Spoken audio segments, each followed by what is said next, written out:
Are you ready? Yeah, I Hello, am. everyone, and welcome back to Season 2, Episode 4 of All Things Real Time. I am joined, as always, by Lorimbo, who is, as always, terrible. How are you, Lorimbo? Fuck it. Ah, terrible, but no, it's not the same punch. Also, I cannot see you, Heart. I told you that this is Oh, I turned important. it off. I turned it off. Let's Yeah. make Heart is. beautiful, beautiful eye contact. There you go. Yeah, we need to make. Look at me in the eyes. Look at my beautiful eyes. Heart has really pretty eyes. That is actually That's unironically true. It's ugly all over else, but they are very pretty eyes. You know, like this if is you true. could just remove everything else and substitute it with a cyborg. Yeah, this is true. If I get the Kiroshi implants, I would do it tomorrow. we were actually talking about this. It was like, yeah, it was like, yeah, I would get a fucking brain chip or whatever, but not the eyes. I like the eyes. That's actually a fair point. Maybe it's because my eyes are actually decent that I don't want to get them chipped. I think color blindness as well is like not that bad that it's like worth really bad surgery for. I mean, none exists, but like, It was like, yeah. oh yeah, I want to get the brain chip. I don't give a fuck, but not the eyes. I don't know, I'm just squeamish. I don't like the thought of like contacts and that thing as a not a fan. Really? Not at all. I mean, I Like don't like touching your contacts eyes, I don't either. like the idea. No. Well, you have to clean them, you know that. Right? They have to be sterilized. You just Yeah, don't. of course. Yeah. That's otherwise a very easy way to get pink eye. Oh yeah. Very, by far the easiest way to get pink eye, I think. But yeah, so what are we gonna talk about today, Mr. Hart? I have written you an agenda because I know that I am your personal secretary, of course. Yes. Let's start with the Esports World Cup, which is ongoing. Yeah. I had to turn it off my second monitor so I don't get distracted and keep doing this the whole time. There are two things we need to talk about, and we'll start with the shit of the shit sandwich, which is the format, which fucking sucks. It's so bad. Wait a second. The whole point of a shit sandwich was to start with the bread. But this is I haven't got two bits of bread. I've only got two items, so there has to be one has to be first and one has to be last. No. Okay. I'll do the bread. Okay. I'll do the bread. Okay, I'm ready for There's bread. been Yummy.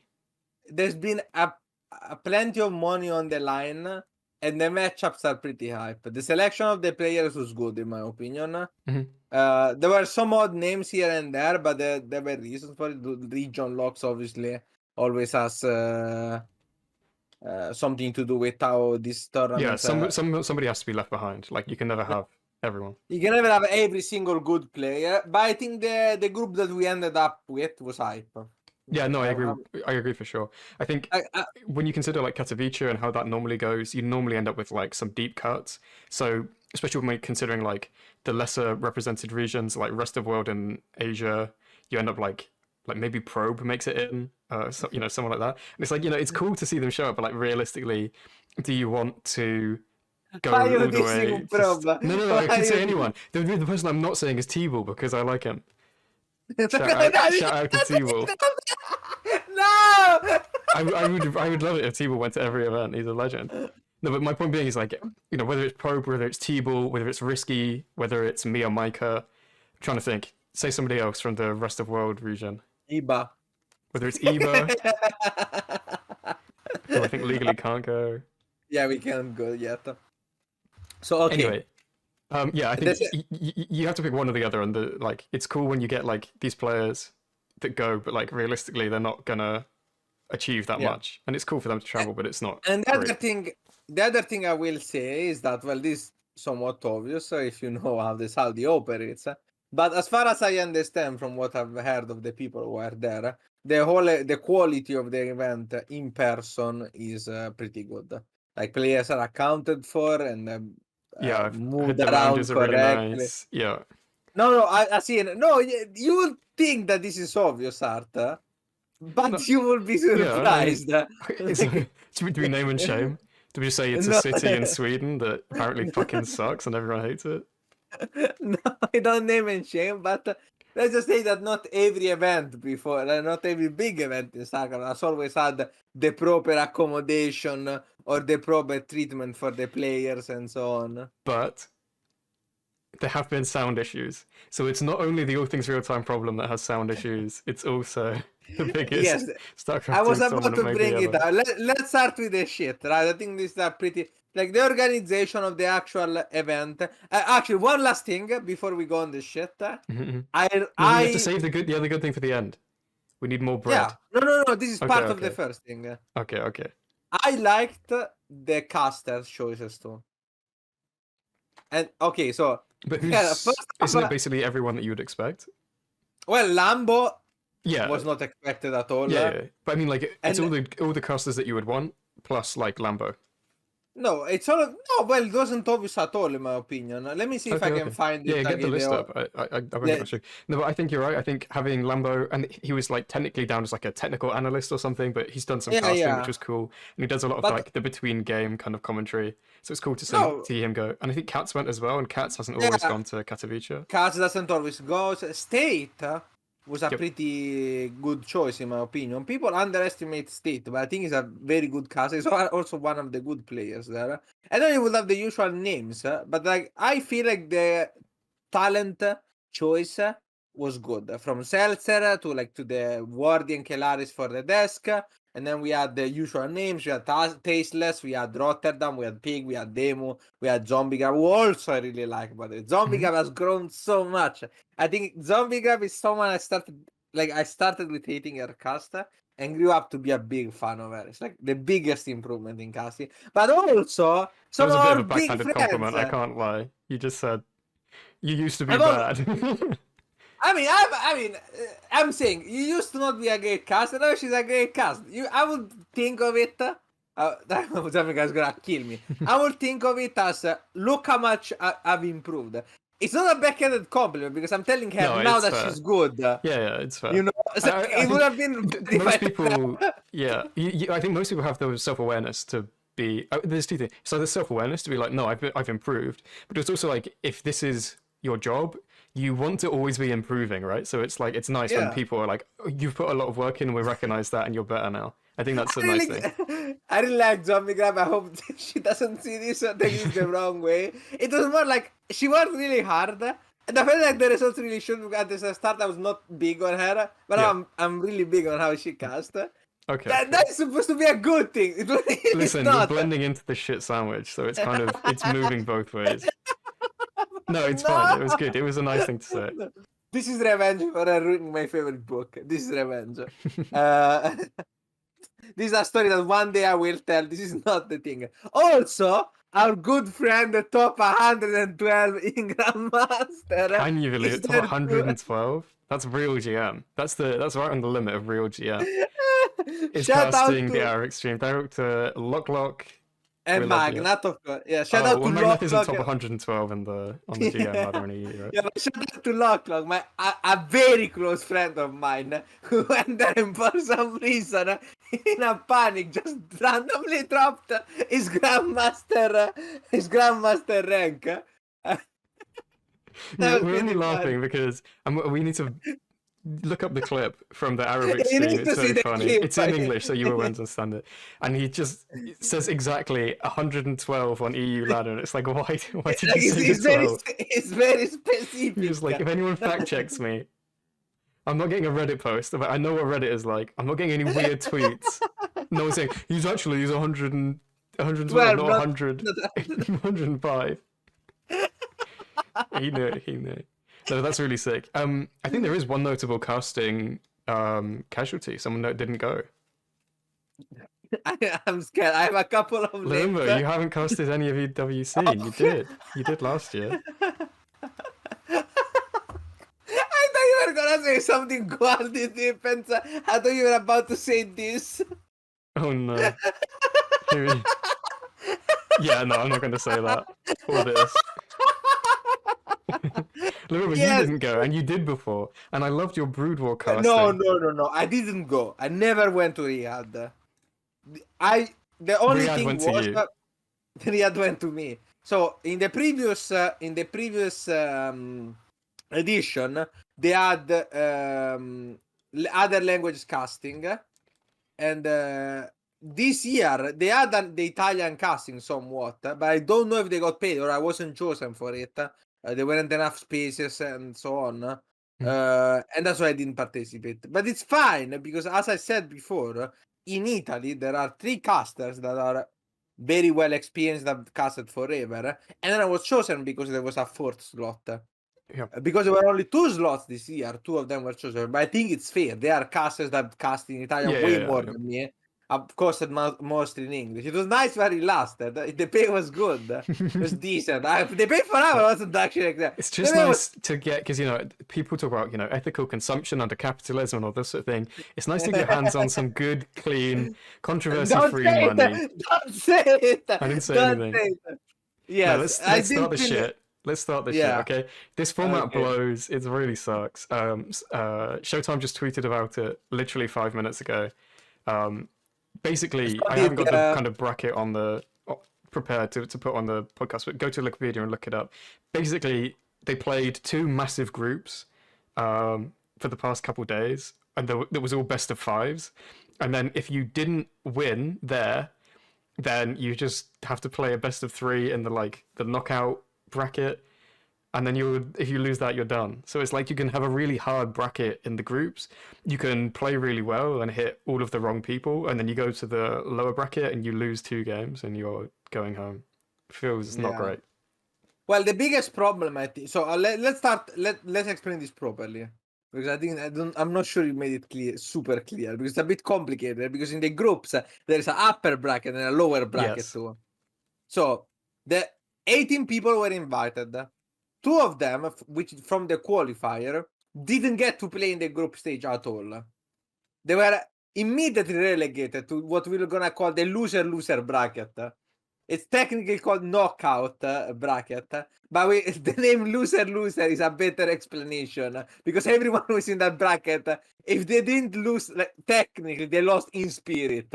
It fucking blows. So there were 2 groups with a upper and a lower bracket each. The upper glider is to decide the first place of the group, and the lower bracket is to decide the second place of the group. So there is no double final in which the winner of the lower bracket goes up to the upper bracket again. There is nothing like that. If you go down, you cannot be first anymore the moment you lose 1 series. Then there are 4 spots in total for the top 4 end finale, let's call it. 2 of them were the first places of the respective group. So the first place of Group A and the first place of Group B immediately qualified to the top 4 final event, final part. Then, out of the second places, they played a game between them, and the winner gets a 3rd spot in this final 4. Everyone else, regardless, sorry, I'm, you know what's going on. Busy life. Busy laugh. Regardless of how they performed in the upper or lower bracket, they will all go in a knockout bracket. The only exception being the second place that lost the second place match gets slightly above. This is not a better explanation. But yes, the second player from the second group is seeded around deeper in the knockout bracket, so they will play one match deeper. So they'll play the winner of one match. Okay, and then which out is of not the great, because you played a bunch of games and only came second, and that means that you now only get one best of 3 up for having won against so many people in the day before. It's crazy. Yeah, so if your math is not bad, 18 people, 3 are qualified to the top 4, means that the final spot has 15 people contending for them, and regardless of how they did before, they all get paid at the same point. This sucks so much. You could have had a god run in the upper bracket, lost to the top 2, which are, I don't know, Serral and Maru, Hero and Serral, Dark and Serral. These are the names that you could have. And then you're like, oh, well, you start all over again, regardless how well you did. It's so bad. It's so bad. Everyone hates it. Every pro player hates it. It's even worse for Shane and Showtime, the 2 players who got the qualifier, who didn't get to play the group stage. They just start from the knockout bracket. So they're just like, oh, I'm one of best of 3 away from just being out. Yeah, one best of 3 in the whole tournament. played one best of three, and then that's it. That's his run in the tournament. That was it. Yeah, it's such a really bad idea. sad. Shin got so annoyed at losing, and then he went to ladder and got me, and fucking destroyed me. Yeah, real story. Yeah. Right after losing, Shin immediately queued up on Europe and got yours truly. I was like, wow, this guy is fucking insane. He Well, destroyed me. So at least he gets 15 MMR or something. How much? Probably less than 15. I think he got 11 because it was on a 5-7 account. Yeah. I was like, bro, what the hell?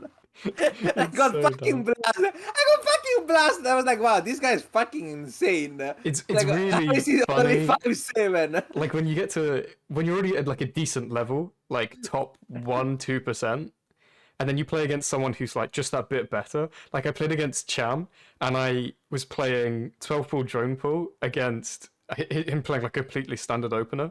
And like I'm bad at playing 12 pool drone pool, but then the way he just like he didn't make any lings and he just beat me. And it was like it wasn't even close. He just like out microed me completely, and I was like, I don't know what just happened, but just like everywhere I went, he just was like perfect with it. And that's him playing from America as well to EU, so like the ping was not good, and like yeah, you just get completely clowned once you get to this like next level of player. Anyway, it's fun games, good times. Good times. So this really sucked. The format sucks. I will say the money is good, but what really sucks, and I want to specify this, I think the format itself isn't unsavageable, but there are two big problems with it. First off, the final showdown is between only 4 players. I'm pretty sure everyone would have agreed that 8-player playoff would have been better. Yeah. Well, 4 people means you're leaving out 15 versus 8 means you're only leaving out 10, right? So, it's your laptop fan that we can hear. Oh, because I'm slouching? Yeah. Just sit closer. It's fine. Okay. But it was good before. I'm just saying. Anyway, okay. I think their idea with this was that because the group stages was all best of 5s, they would say like, oh, everyone got loads of airtime. Everyone, we saw loads of good games in the best of 5 round, which is true. But it's like the idea is that the matches in the group will always be further apart in skill than the matches that come later. So the matches later are the ones that you want to see more of because they're going to be closer. It's like, I mean, I have to name a player, so I'm going to name one. Coffee, for example. Yeah, I was thinking the same example, yeah.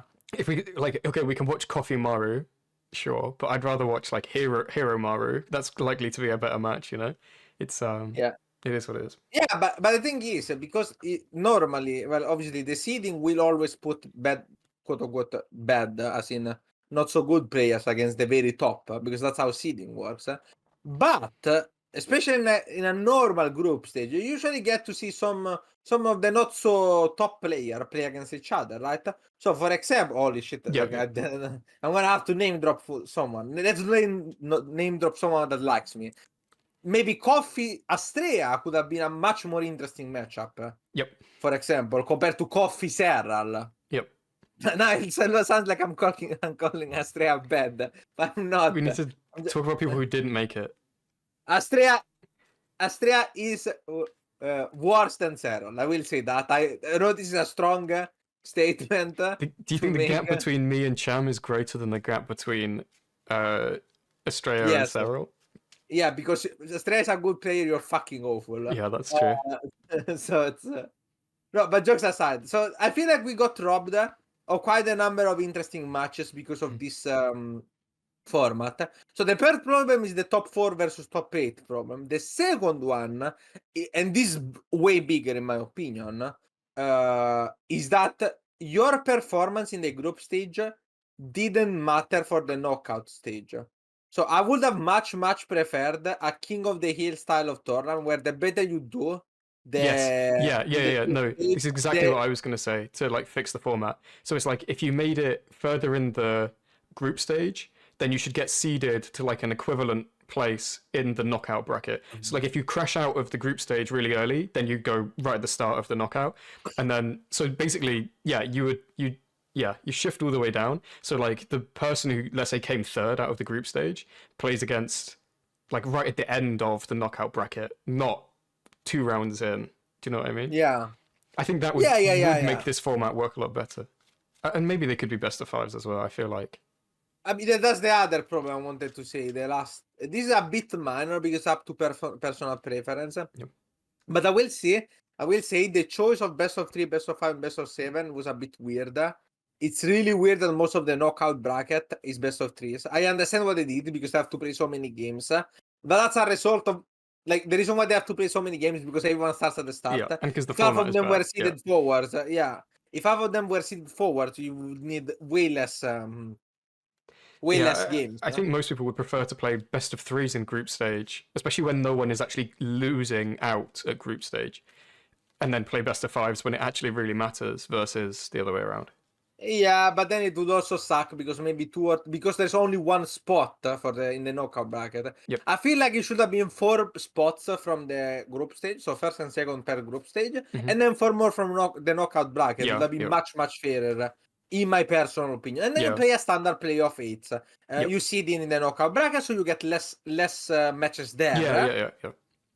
So and like, you can compensate. Seru or Maru win their groups. They didn't, but let's say they did. They would get seeded. So they face against someone who came through the knockout bracket, so it's like a slightly easier run, and that way you end up with like a more even finals. Because we've talked about it on here before. You do see finals where it's like these matches are less close than the semi-finals. Did I say this last time as well? Yeah. Cyril Haas was a grand final once, and it was like awful, and it really annoyed me. I mean, Haas did have a cheeky all-in, so that was fun. Yeah, but yeah, it was absolutely. It was absolutely not the greatest seeding I've ever seen in this match. So yeah, it is what it is. Let's do better next time. If there is a next time, I think it's gonna be. But if there is a next time, let's do better. I don't think that I don't really think this is even good because the other thing that annoys me personally, and I know that these are a result of some of the choices that we have made. Why is the top 4 best of 7 into best of 9? Look,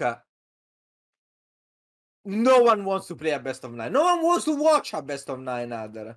Best of 5 is already pretty stretch. I can see best of 7 for this finals. I think it's fair. Yeah, I think so. Because you want to be really sure. Best of 9 just because you have 9 maps in the map pool is, in my opinion, a bit and I think insane. It really stretches the game. We're gonna bitch because we're Zoe players. The maps at the moment fucking suck. Get rid of them. Yeah.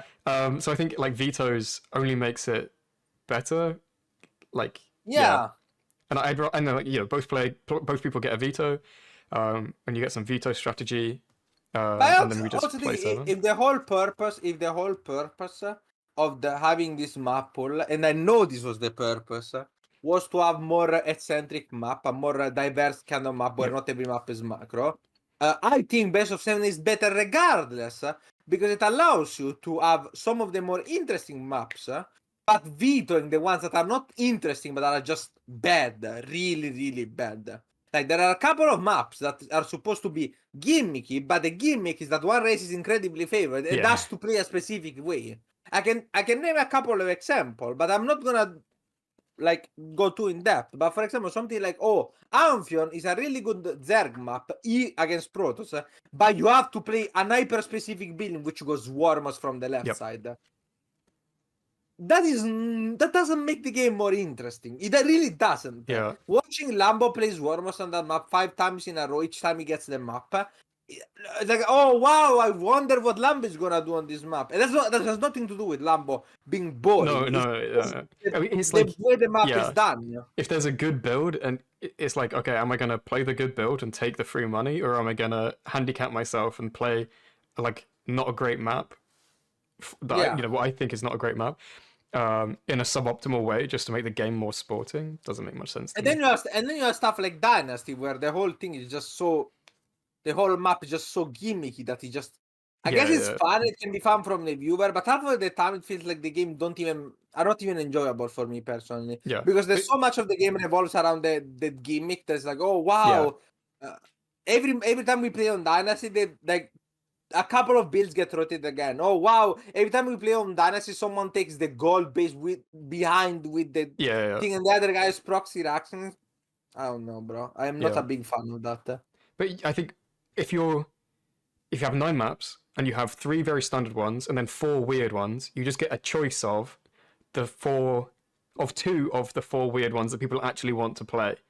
and then people can like come up with strategies that are very new and people haven't seen before, instead of being forced to play a bunch of maps they don't want. Anyway, we've done enough of the shit talk. Let's talk about a nice piece of bread. And I want to just shout out some games that I think are worth watching. We are recording this right in the middle of the tournament. We have no idea. It's like the middle of the knockout bracket right now, so we actually don't have any idea. Like most of the games, I just want to get in early and say Reina versus Solar was a really cool series, and had some really interesting games. I actually it's CBC, so no one will watch it, but it was good. Okay, wait. First off, before we go into the games, I want to shout out Sasha. I want to shout out Scarlett.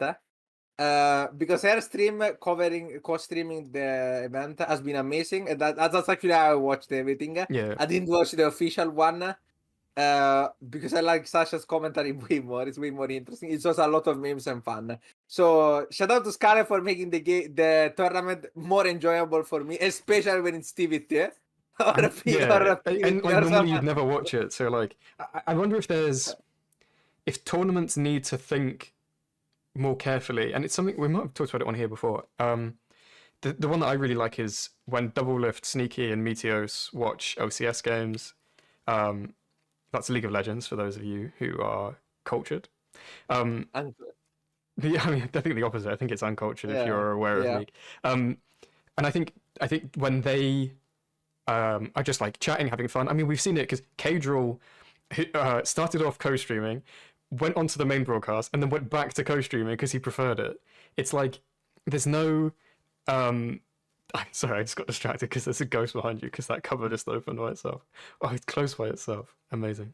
Anyway, it's fine. Kadral like was on the mainstream and then was like, actually, it's more fun if I just chill at home, watch from my desk, and I get to swear and say what I like. Although technically he did swear on the main broadcast, which is hilarious. Well, anyway, my point being, I feel like orgs can learn a lesson here and say like, we need a really professional broadcast with all of them like the talent, and they're gonna say all of the standard caster tropes, and then we need a really chill stream with someone who's like kind of taking the piss and.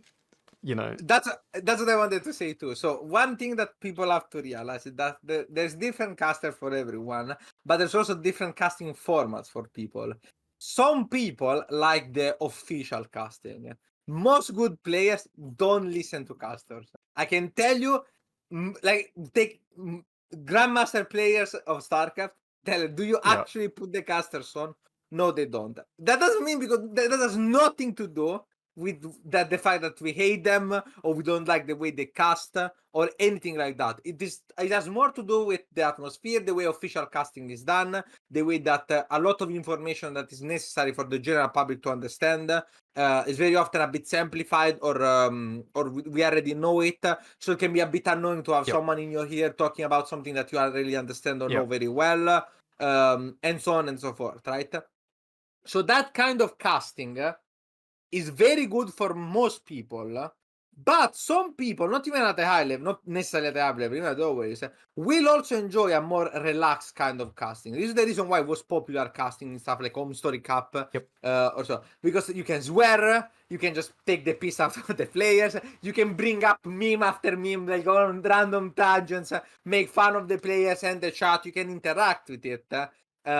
You can like, I don't know, get a fucking costume and troll. Like you can do so much more stuff that's clearly not allowed in the official. But once again, this is not a fault of the organization. The official cast has to be official. Because you want to say, Sony, could we have some money? And if they're like, no, because the commentators keep swearing every 2 seconds and no one knows what they're talking about because it's all memes, then you don't make any money. So there needs to be both formats. But I think it's interesting that we saw sanctioned co-streaming from EWC, and it's something I'd like to see continue. I think it's definitely like the future of the format. It's really good. It's really good. This is one of the things that the Saudis did well. I think the opportunity to allow people to co-stream their own, especially players that are good or have a good community, was great. Scarlett is doing big numbers co-streaming. Everyone loves her commentary. It's a lot of fun, guys. You can also watch both, by the way, and you can choose which one. Maybe I don't like this caster, so I will listen to two. You can mix and switch. You can do whatever you want. There's a lot of choice, and I think choice is always good, especially if there's diversity in the styles, right? So I think that's good. It also contributes to keeping the scene really alive because players like Scarlet, who didn't qualify, can still produce content and still, keep the kind of scene going, keep the content coming. It's really good. Cool. Yeah. I So forgot to what mention at the matches? start. Oh, okay. I've said my match that I think. You go. Only one? You only have one? I have several. Go on then. Okay, so first off, let's start with Group A. Maru Dark, which is the upper bracket final. This is gonna be spoiler. Sorry, guys. If you don't want the spoilers, spoiler cut alert. it here. Spoiler alert. Put a fucking thing. Like, come on, bro. Okay. But it's group stage spoilers, so it's not that bad. Yeah, group stage. Maru Dark group stage finals, upper bracket finals was a banger of a match. Every game was insane. Dark has always played like Dark, including going Swarmmost against Bayo. 2 minutes late. It was fucking insane.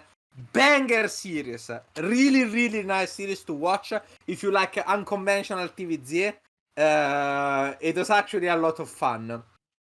From the lower bracket of the same group, still Group A, I will recommend 3 matches. Astrea Bian, pretty close series in PvT, some creative stuff. Both players play quite interesting matches, so I liked it. I did actually see that one, so I can confirm. I did see that. That was good. Yeah. Bian Oliveira, it is a TvT, but both players are fairly active, so the matchup was a banger. And if you want the feels, you can watch Maru Oliveira, where the matchups are not that interesting, but Oliveira was this close to pull off a performance of a lifetime. And it really, really showed that Oliveira is a player that can absolutely compete at the top of the world. Like, I was so impressed by those really matches. turn it on, and it's so cool to see him like show up more and more, especially in these offline events. It's very cool. But it is TvT, so be warned. Well, Group A had 6 Terran, 1 Zerg, and 1 Protoss. So it's, Perfect balance. Let's go. There's quite a bunch of TvT, eh? I just but realized, if you have to choose, yeah. This is on the patch where Widowmines got nerfed. Were they held back by Widowmines this whole time? Did we not know? Don't worry about it. Don't worry about it. Viano Oliveira and Maru Oliveira are your TvT pick, in my opinion. I'm not TvT expert, but those are the ones that I enjoy the most. Let's move on Group B. Now, Group B had a couple... So, Group B it was a bit interesting, because it had a lot of stomps, like 3-0s, that are still worth watching. So, I would recommend watching the first Serral versus Hero. There are 2 of them, one in the upper bracket, one in the lower bracket, because the seeding was done a bit... the seeding was a bit sus. But Serral versus Hero upper bracket was a nice show of consistent play by Serral, basically. Just Serral had a plan, and it was nice. It was an interesting series, but not the most exciting. On the other hand, still in the upper bracket, we had Raynor Cure, insane series. The Cure was pulling 3 Rax Reaper into 2 base on lanes, maxing out on 2. Have you ever seen a Terra max out on 2 bases?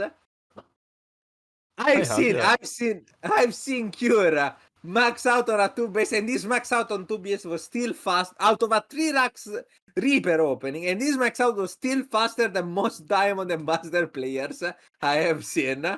Raynor Clem, and probably series of the year, a lot of people have already called it. At least for TVZ, insane series.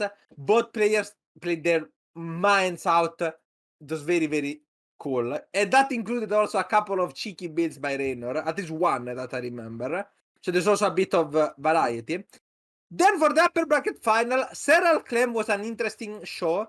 Serral really did not look good in this series and got 3-0 by Clem. I think it's still worth watching. One, because Clem played insane, obviously. But also, this is... I hope Serral doesn't watch this. This watching gods bleed in real time. Yeah, it's not super surprising, because Clem is also really crazy and doing really well right now. But yeah, it's still impressive. But it was an insane performance by Clem, and it really showed some of the well, I don't want to call them weaknesses because they're not big, but like some of the small weaknesses that even someone like Serral has. and that game be exploited. It's also a pretty fun series with quite a number of Nidus and Roach play from Serral, which was somewhat didn't work out, but was something new. And shout out to this is a dark move that Serral kept doing. This has Burrow Roaches going around too. So this is another series with somewhat interesting games. In the lower bracket, I will not lie, I found Group E to be more interesting, mostly because it was not all TVT. On the lower bracket, we had Rain or Solar, which you mentioned, which was really cool, but it is DVZ. Rain or Hero is not worth watching, in my opinion. Rain or really did not look in top of his game, and Hero just kind of stomped him, not gonna lie. A bit of maybe lack of preparation or uncertainty, we are not sure. Serral Hero, round 2, already been called the PVZ of the year too. 5 matches, all of them are insane, especially game 4 and 5 are out of this world. Actual insane performance by Hero, actual insane performance by Serral. You have everything. You have troll builds, Tempest dying to Biles, late games, super late games, early cheeses. You have everything in this series. It's the peak of PvZ. It was an amazing series that I watched with Albrecht until the very last second of game 5. I did not know who was gonna win it. Yep. Maru Serral I do not recommend, actually. I mean, it's like the guy was infamous for camping versus the guy that's infamous for having insane late game. There was one game that I think Serral really threw, and that's the one that Maru won, but every other game was more or less a stomp. So Maru kind of broke the curse of being like 16-0 and 16 against Serral, but ultimately it didn't matter because Serral still stomped the other games. I mean, it's not that interesting. People like Maru, but I think it was boring. And then in the knockout bracket, Showtime Gumio, especially game 1, was insane. Actually, a game that came up to came up to both players completely playing out of their mind. It came up a game that's 30 minutes long and came out to literally 3 units versus 3. At the end, it was completely insane game. And I think the other one that I watched that was interesting, another TVT, was Cure Maru. I'm not gonna reveal who won, but it was a very interesting series, at least for TVT standard. I'm trying to get a bit of everything, and no, there was not a single PvP yet in this good match. Actually, there cannot be a PvP. It's over. There cannot be a PvP, so there will not. If you're a fan of PvP, if you want to see PvP, there's not gonna be one. You can watch the All Things Protoss Team League, Magnath versus Aluton. Or you can play ladder. Yeah, or just play high ranking ladder on EU, I guess. If you're a fan of PvP, but yeah, no PvP in the entire tournament. Everything else was covered. There was only one ZVZ, I think, which was Reno versus Solar. Yep. Holy fuck, this really puts into perspective. But at least you're a TVT enjoyer now. So congrats on that, I guess. Yeah, the reason I haven't seen that many is because I'm moving house. And I think, I wanted to say this at the start, but I'm going to have to say it now instead. There is a chance that our already erratic podcasting schedule gets even worse. Can you believe it? Who would have known? I mean, somehow the last ones have been doing actually kind of good. But we switched to every 2 weeks, and I think every 2 weeks we have more to talk about, and I think we're not like rushing. So we'll endeavor to do another one in around 2 weeks. Leave comments. Leave comments. It helps the algorithm. Like, subscribe, recommend the channel to your friend. Leave a comment saying how hot I am and how much of a daddy you do look I am. warm, yeah. I do look. I was in South Italy, very South Italy. Yes, there were 40 degrees with 100% humidity. I actually consider jumping off. No, I cannot say. I consider doing in Minecraft. I consider Minecrafting. I'm considering playing Minecraft. I love Minecraft. It's Minecraft. 15 degrees here. I'm in the north of England, and it is. It was 32 at 3 a.m. It was terrible. It's probably like 10 at 3 a.m. here. It's so good. I love the northern summer. Okay. And I made a new background and no one even mentioned it. It was in our most recent video. No comments saying the new background is sick. The new background is sick. I'm really happy with how it turned out. But leave a comment if you're also background Leave more literature. comments. You need to make us famous. How much have we gotten from this, HaRT? I think How much 0. money? We're not Probably even still monetized. 0. Yeah, we are not even monetized. I I'll think. look into it. I'll look into it. I'll sort it. Yeah. Yes, Cool. so Anyway, we can get that insane $1 per month revenue. I need it. I need it. We are on to the next topic, and we can do a hard cut and say 40 minutes. If you want to hear about Stormgate, 40 minutes in. I'm gonna switch some things around, so you'll see what I'm gonna show first. Yeah. And then I'll put it on the screen this, now. Wait, I thought you were supposed to make a shit sandwich. Why do you want to start with this? I don't know what to start with. We just have to say, the Stormgate launch has kind of been and gone. I think it's interesting. I think this is not shit. I think this might be bread. I'll explain. So what you're seeing is the Steam charts. People have argued that these aren't always the most accurate. This, as you see, it's on there. It's steamdb.info. There's another website that also does it, and the numbers don't always agree. So take it with a grain of salt. But this is it. You're seeing in the little graph at the bottom, there's this huge peak, and that was the Steam Next Fest when a lot of people tried the game. And then you can see it kind of tapers off, but then it really tapers because not everyone after Next Fest had a key. Obviously, some people would have bought a key as a result of playing in the Next Fest thing, but there you go. Then it kind of shut down for a bit, so that's why the numbers look so low. But now we're getting to this kind of period that you're seeing here. So you can see there on the 13th of August.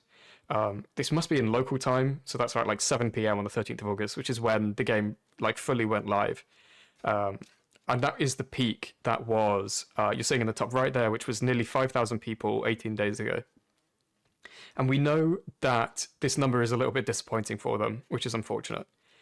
They were basically in some financial projections, which, again, take that with a grain of salt. That's, their numbers coming from them. So I don't know, it doesn't mean that much, really, basically. But they basically said they thought that they wanted to basically hit the market of 50% of the WoW release numbers, which always was going to be ambitious because Wings of Liberty was one of the biggest games of that year and remains one of the biggest games of all time in terms of unit sales. And that's including or excluding the time after it went free to play.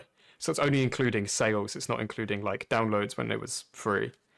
So I think basically, and no further commentary except to say that this is probably pretty disappointing for them. It's probably not the result they were expecting. Now, let me make it the tiny shit sandwich, or shit, what are they called? Shit tapas or something? Don't worry about it. You can see that the game is doing pretty well, and I think there are a couple things from the chart you can see.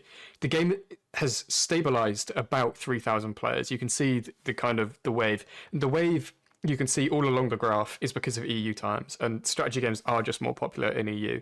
So that was always going to be the case. So that's EU peak time into EU back time. But we're starting to see that these peaks are actually kind of splitting, and you can see there's kind of two bumps to a lot of them. Yeah. ProducerPad said that they thought the game might be quite popular in China, but based on these times. I know it's popular in Russia. I know there's a lot of kind of Russian folks playing. Yes, indeed. Which is pretty classic of free-to-play games, but it is what it is. It's fine. Number of Russian players has been pretty high. We have discovered, but yeah. So let's actually talk about this. I'll give you my 5 cents. No, I know it's usually 2 cents, but I have so much more. Inflation. To 5 cents. Inflation. It's inflated. Yeah. It used to be 2 cents back in the days, but now it's 5. So you can see this in a couple of different ways, okay? You can see this the way I saw it, or you can see this the way some other people saw it. So specifically what I'm talking about is, it depends on what you believed before. So if you bought in on the hype, if you were really convinced of the official number that this game was going to be good, it's going to make 20k, 30k, 40k players, I think 50% would have been 500k.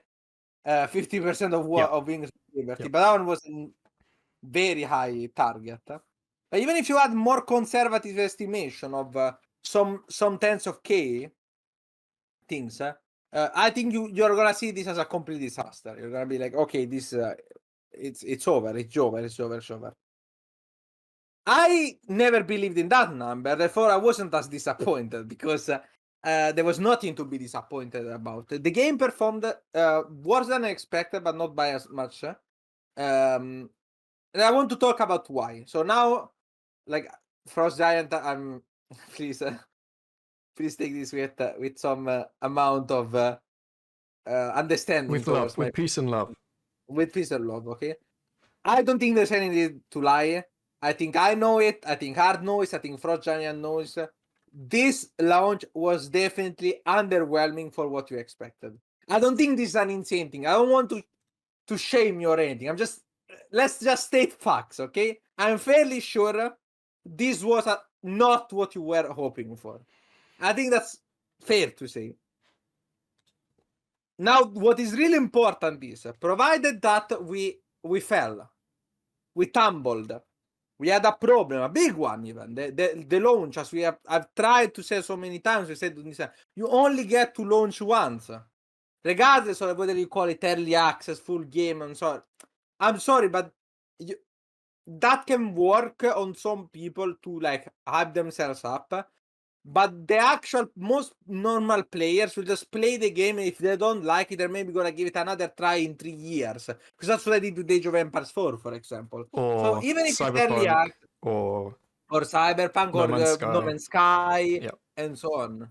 So even if you like, regardless of the early access against complete part, which I don't want to get into that debate. To go back 1 second, Yeah. you only get to launch one thing. I think has hurt them more than they realized, because they technically launched when you had to pay to enter the beta, and that's the first peak you can see on this graph.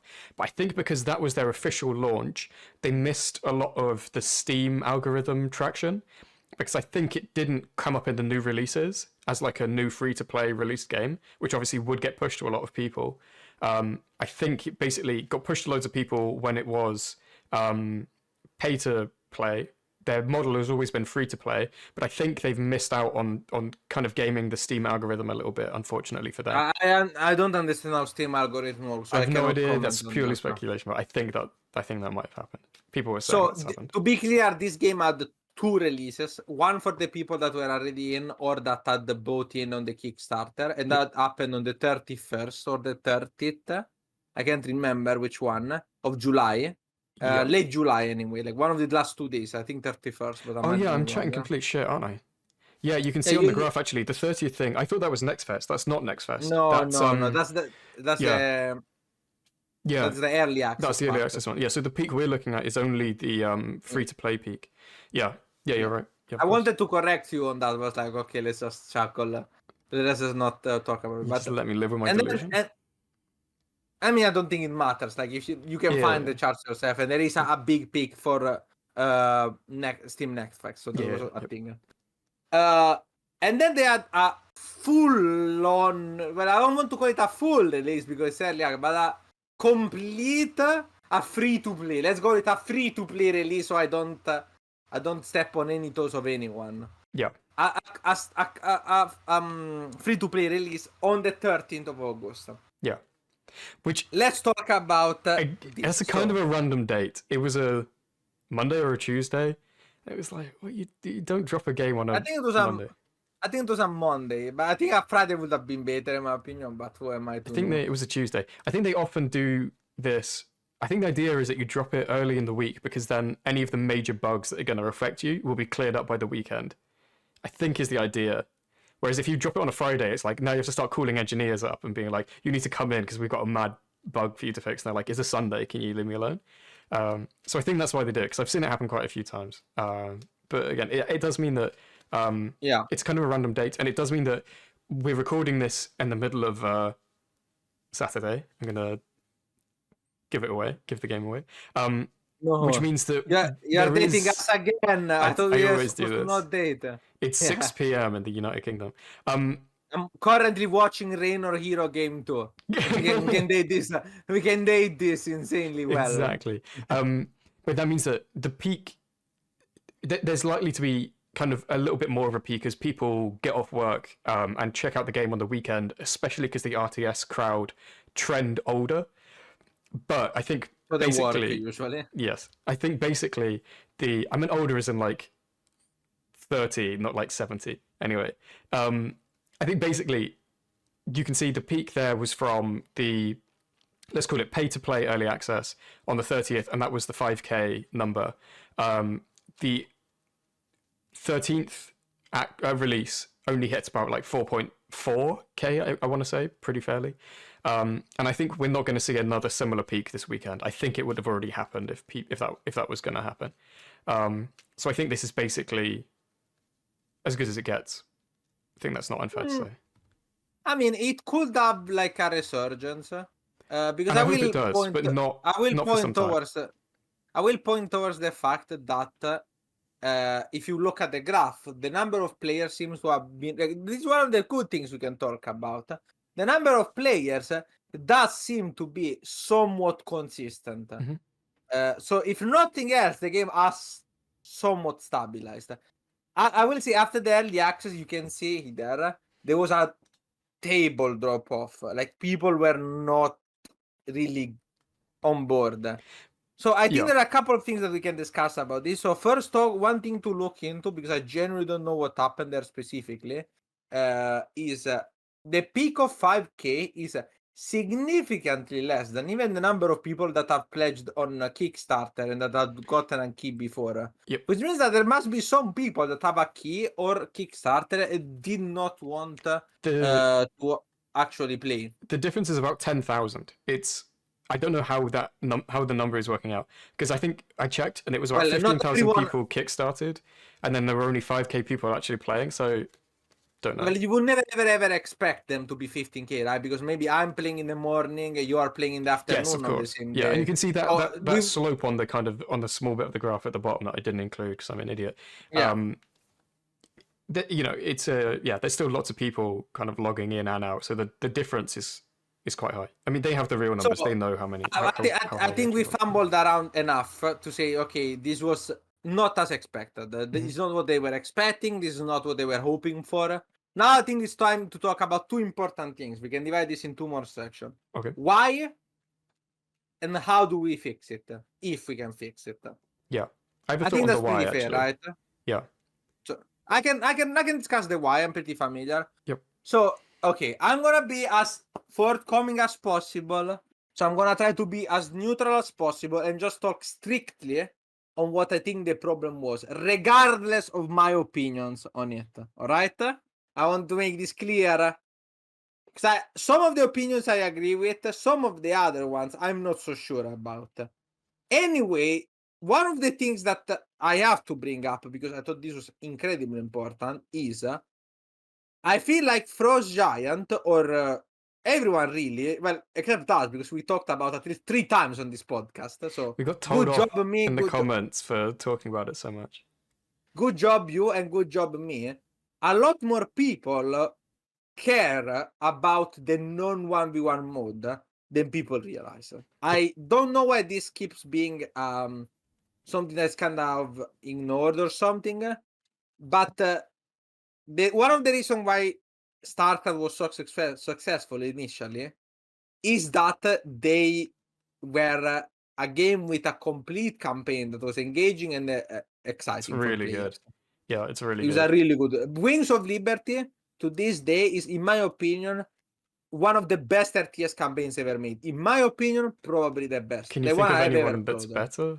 I think it's... No, I cannot think. I think it's better. I think I prefer it to Heart of the Swarm campaign. Some people definitely the best of Stargate. Definitely the best of StarCraft. Some people could argue that some of the Age of Empires 2 ones are really, really good. Yeah, I didn't play them. For example, the Barbarossa one, in my opinion, is as one of the best missions I've ever seen. Mission 1 of the Barbarossa campaign is really, really cool, in my opinion. And in fact, it's so cool that eventually, little known fact, there was like an event where you would play an infinite mode of that mission, and like you could score points depending how much you survived. There was like a competition. I don't know how to explain it if you've never played it, but it was very cool, basically. It's like a survive mission, and then there was like a money prize if you did really well. Yeah. But I don't remember if there was a money prize, but it was definitely a ladder. And like, I don't remember exactly how the pricing, if there were prizes or how big they were, but there was definitely like some competition. It was really, really cool to see. The Stormgate campaign, quality-wise, is lacking. I I don't mean to shit on the hard work of the people that have done it. I really, really don't. I don't have anything against them. Yep. But I think it's clear to anyone who has played it, and I'm pretty sure that even the people at Frost Giant have realized that if nothing else, the general public doesn't seem to like it very much. So the general Yep. The sentiment average towards person, if it, such a thing exists, yeah, was not positive. I will say I do not think, because I've heard this floated about, and I think this is a bit disappointing to hear. While there were definitely reviews that mentioned that for them some of the problems were stuff like the fact that there was quote unquote diversity higher, in the sense that some of the characters were not white, or male which or in male. my video games.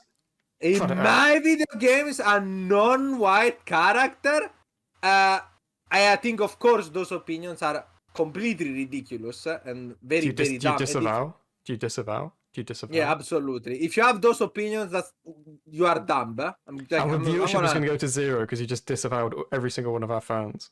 I really hope that my fans are not misogynistic or people that think that every game that is not full of white men is a diversity area problem. But regardless, oh shit, this game is not looking good for Raynor. Regardless, I want to say that while that was definitely present, at least somewhat, to say that the game was a failure or that the reviews were not good because people were being racist or homophobic or whatever. Yeah. It's the minority of the negative reviews, that's for sure. It's in my opinion simply not true.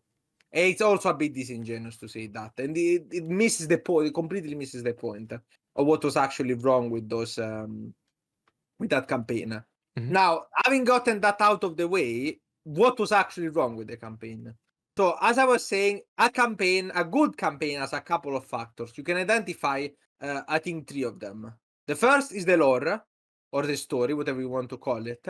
The second is the wow factor, the excitement, the cool moment factor, any of these. And the last one is the quality of the gameplay. So, how fun is it to play this game? Stormgate, I regret to say, fails on all 3 of them. Specifically, for the quality of the story and the lore, I found the lore to be subpar. I found it very reminiscent of Warcraft 3. I played all 6 missions at this point, to be clear. So I played all the content available. I even read most of the lore part in this little lore screen, which is a nice idea in the main menu, and I've read most of it. You, like most people, don't love reading. Yes, but that's like I wanted to have a good, you know, I wanted to have more or less the best idea I could have of it. But this was still disappointing for me. I didn't find the world to be well structured. I didn't feel like it really felt alive. I feel like a lot of important details about just the background, what was going on, were missing. For example, I can easily name the fact that we have this jump between the opening of the gate and the 20 years later when there's Amara. And like the rebellion, but it's not called a rebellion. It's called what is it called? I'm forgetting. The resistance. It's not called Vanguard. The resistance, something like that. And now then you learn that most of the population is enslaved or collaborating with the Infernals. But everything in between, how did the campaign work? What is the Infernal objective? Most of these things, or all of them, are very unclear. A high praise I will give. But it's a shame that it was only done very limitedly, mostly in the first mission. I will give high praise to the little tablet of lore that can be found around that talk about basically just conversation between people that lived there before. I think that kind of writing is really nice. It really makes it feel that specifically the first mission way more alive than it would have been otherwise. I like the little chicken, the writing about the chicken, his favorite chicken, and stuff like that. So that kind of stuff was nice. But as far as lore goes, it's very generic and there's not much to talk about the world building. something I heard is give them time, right? Maybe everything will be explained in due time, and I'm sure that they have planned to explain all of the holes that are missing here and there in what happened. But the problem is that once again, you only get one launch. This is the campaign that most people have seen. This is the campaign that most people have played, and for a lot of them, regardless of whether you personally think it's true or not, a lot of people felt, well, this is just Warcraft 3.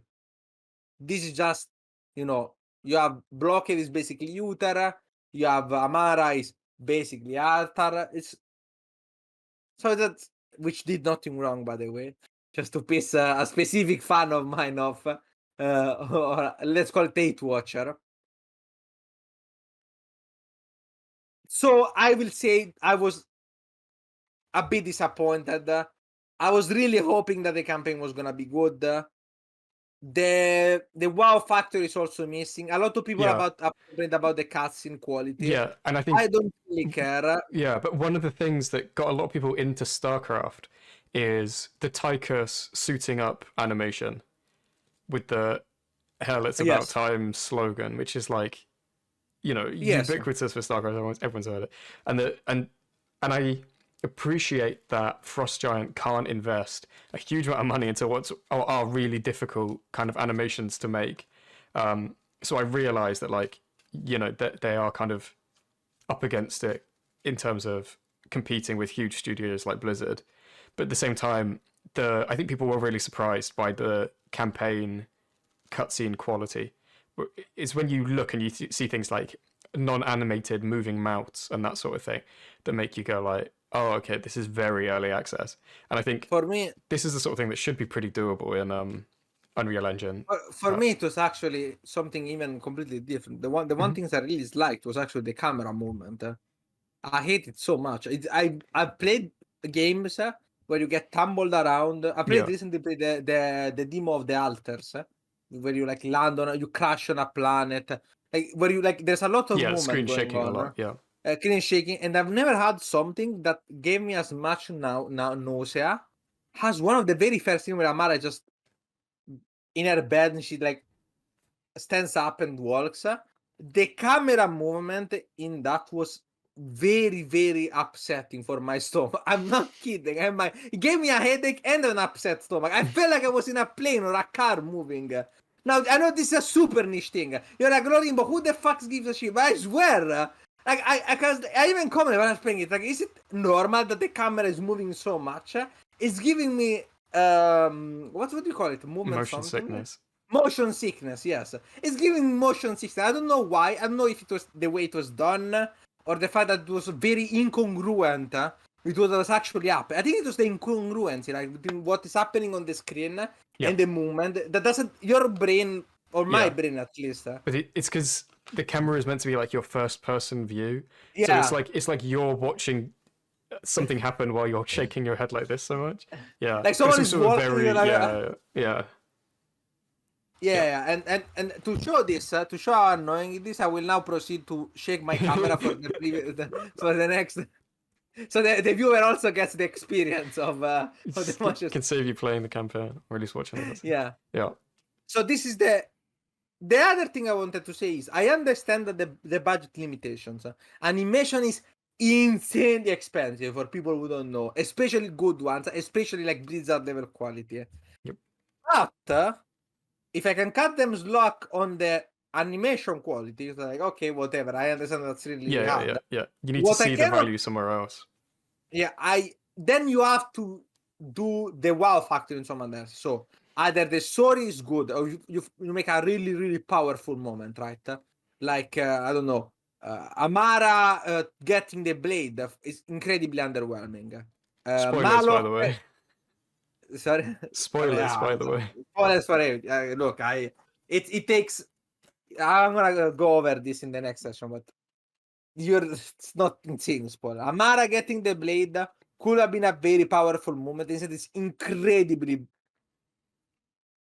benign, underwhelming, nothing up. It's weird. I don't know how. I don't even know how to explain it. It's played off as something that's completely non-consequential, while being theoretically something that's really, really, really important to the plot.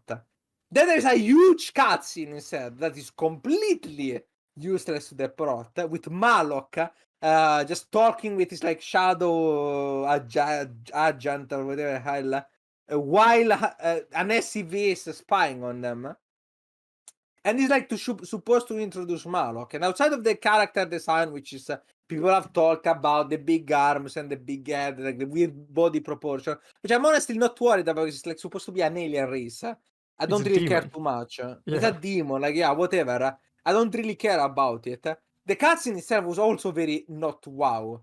Malok kills people. Like first off, it's so weird to me how they're trying to keep it PG, but in a way that makes it very obviously like they're trying to keep it PG, right? Mm-hmm. So they want to show that Malok is brutal by making him kill people, but instead of just showing that he kills people, he just like does a magic trick, and then someone dies off screen. You hear the sound, and it's so weird. Like the whole way this was done is so weird. If you want to kill people off screen, you can do that. You can. There are ways. Think of Kerrigan, or rather, well, Kerrigan doesn't die, but think of Kerrigan on Tarsonis. The final cutscene where Kerrigan is like this, completely surrounded by things. That cutscene is insanely good. Kerrigan doesn't speak a single word. The animation is not insane, but the moment is very, very powerful. That is an insanely cool animatic, where Kerrigan just lost on Tarsonis and you see Zergs everywhere. You realize the implication of it. It's a very powerful moment. Or, I've said, in Legacy of the Void, there is a loading screen. Not even a cutscene. While you go towards the end of Legacy of the Void, a big part of Legacy of the Void is getting all of these factions of Protoss together, right? Because Protoss are divided, they have their own problem, they are factions, every character is complex. And some of the characters I really, really liked.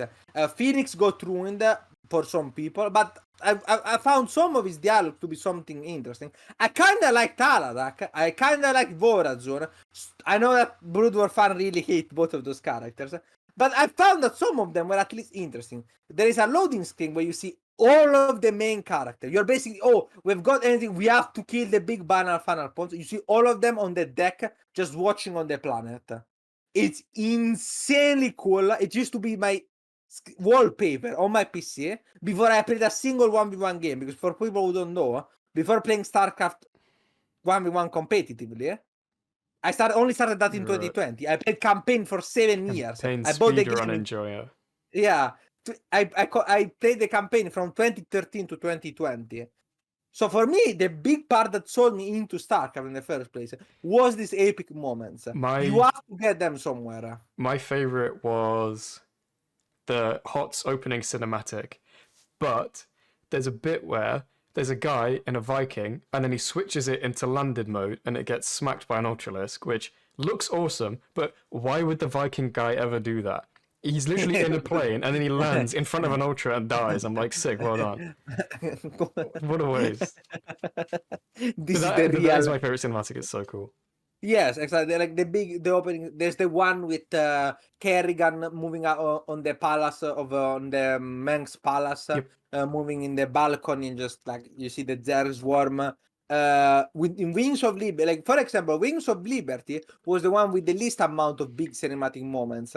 The budget wasn't there probably, or something like that. But even that, I mean, the technology, it was 2010. It's like, yeah, I think so the way any film that was pre-Avatar, or anything that was pre-Avatar, any animation was like, really suffered. So nah, come on, Ghibli did animation for a million years. I mean, like photorealistic style animation. Okay, fair enough. Yeah. So the other thing, like in Wings of Liberty, how did they compensate it? By making, even though the animation wasn't as good, they made it maybe very memorable moments and very memorable lines. HaRT already quoted, hell, it's about time. But you also have the final scene of the campaign in which Raynor has to get inside the Zerg hive to rescue Kerrigan. And this is the moment where the Tycho's betrayal is fully revealed, right? And there is like this standoff. And if you actually go back and watch the animation is pretty static. It's not that good. But it doesn't matter. No one ever noticed that. That cutscene still so insanely well right now. At this very moment, even though the animation is objectively not that great, because you don't give a fuck. The moment is insane. Even though it's a bit static, there's like Tycho's pointing a gun. Reino realizing in real time, Tychus, what have you done? What did you sell? Who did you sell your soul to? You brought this guy all the way from the start. Is the reason why you even started the rebellion. You actually know. You actually know at the start, because in that first cutscene where he's armoring up, he has like trackers and shit like on him, and it's like. So you're waiting for the whole campaign. There's a lot of dialogue where, for example, I can name what's the Spectre called? Tosh tells you that guy is a ticking time bomb. When Tychus first gets in, it tells you, like, he gets scanned and the bomb gets found on his suit, and he gets out that he cannot, not the bomb, the fact that he cannot leave the suit and that he will be forever trapped inside. That someone has a kill switch on him. He gets told you. So for the whole campaign, you know. You're like, okay, what's Tycho's plan? What's gonna happen? What's going on? So, and for so long, you see this, and then you're just waiting for the moment it gets revealed, and the moment pays off and it works perfectly. Now, I understand that Stormgate has only 6 missions, but then it runs into the same problem that Nova campaign had. If you want, this is the reason why I was skeptical about the mission pack system in the first place, because that can work well if you already have an established lore and you want to create mini stories, right? Mini campaigns, especially with the innovative or fun gameplay like Nova Ops was, then it can work. But if you want to, if it's your first campaign, you need to build a lore. You cannot just say, well, we have 6 episodes, 6 missions, and then you're gonna have to wait 3 more months to know what happens. And I'm not, and because give I'm us not $10 interested for the next 3 or 6, whatever it is. The pricing, now let's get to part 3. I know I'm going on a huge run, but I really think this is important, because I want people to understand that this campaign had a lot of flaws. So this must be talked about. I don't know if they're gonna care about my opinion. I'm nobody. I'm not a campaign expert. I just played every campaign and I played a lot of them for hours. So I'm very familiar with lores of StarCraft and shit like that. Yep. I'm also a big fan of Subsaurian. If you know, do you know who that is?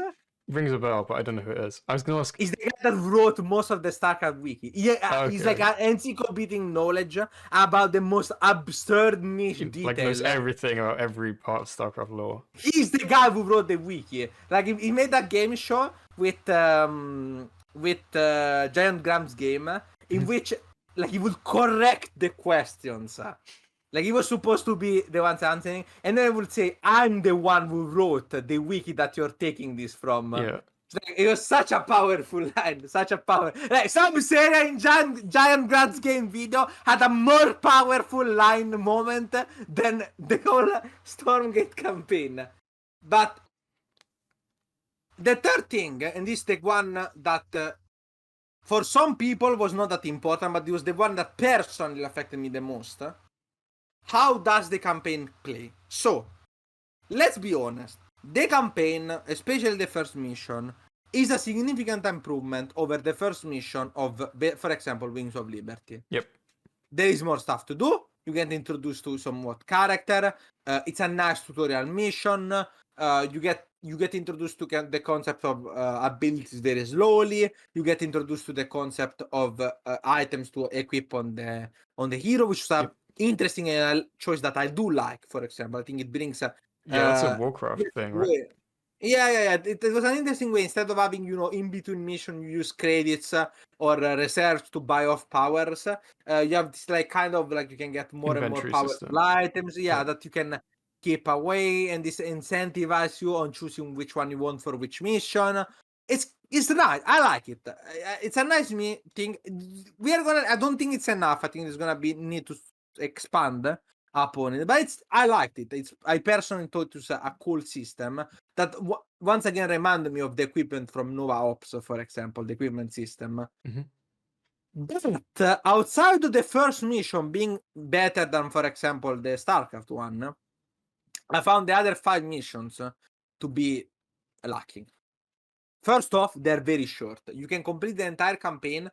I played the entire campaign on brutal slowly because I was trying to enjoy the lore. Like, I checked every corner, I wanted every item and stuff. In below 2 hours. I have a question. Now, yeah, Does the 2 hours include the crashes? no. Okay. Because there were a few of those as well. Oh no, you mean the crashes at the start? Yes. Okay. Yes. Without the crashes, it probably would have been like an hour top. But that got solved at least, so I'm not gonna talk about it. But the entire campaign right now, you can play it really quickly. Yeah. Even on the hardest difficulty. And that has nothing to do with the difficulty of the campaign, but with the scope of it and the way the missions work. I understand that the first 3 missions need to be, you know, they're always going to be shorter and easier. yeah, simpler. you know, nobody. So like you have a couple of choices here. Either you pull a StarCraft 2 and you put the second mission, the third mission technically, as 0 hour, which is a mission universally hated by anyone who has to play the campaign for more than once. It's cool the first time, and then that's about it. But I think that could have been a whole end is way better. So I think that was just a bad design on their part. So you have to make a force defense macro mission that introduces you to the concept like various units, or you have to make more active missions, which tend to be shorter, right? But then like something is missing. The boss fight against not Malok, the other guy whose name I am forgetting now. It's General something, General Wars, I think it is. Was come on, it's underwhelming, very underwhelming. The infiltration portion was cool, even though it was almost a one-to-one replica of the Infestor mission in StarCraft, of the introduction of Infestors, where you start the mission in the same way. But the unit was interesting. There was like something to do. I like the fact that they made, like, if you put it in a bunker, it made it invisible. I like the fact that you could steal other units. Like, I mean, it was somewhat interesting as a concept. That the actual mission itself, once again, lacked. I like the split mission path on the first mission. I did not like the fact that you can only choose one and then you have to replay the entire mission to choose the others. And also there's a loading between them. And it also is very unclear that that's the case, because it makes it sound like you have to prioritize one of the other, as in we're going to do both, but first this. And instead it's just you choose one and then it never gets spoken up again, especially because it ends up in the same place. So there's like a bunch of problems with the writing of those. And the other 3 missions are question mark. The 5th is, I think, the best one out of the 6. The 6th mission is, why can you solo it? Good question, for example.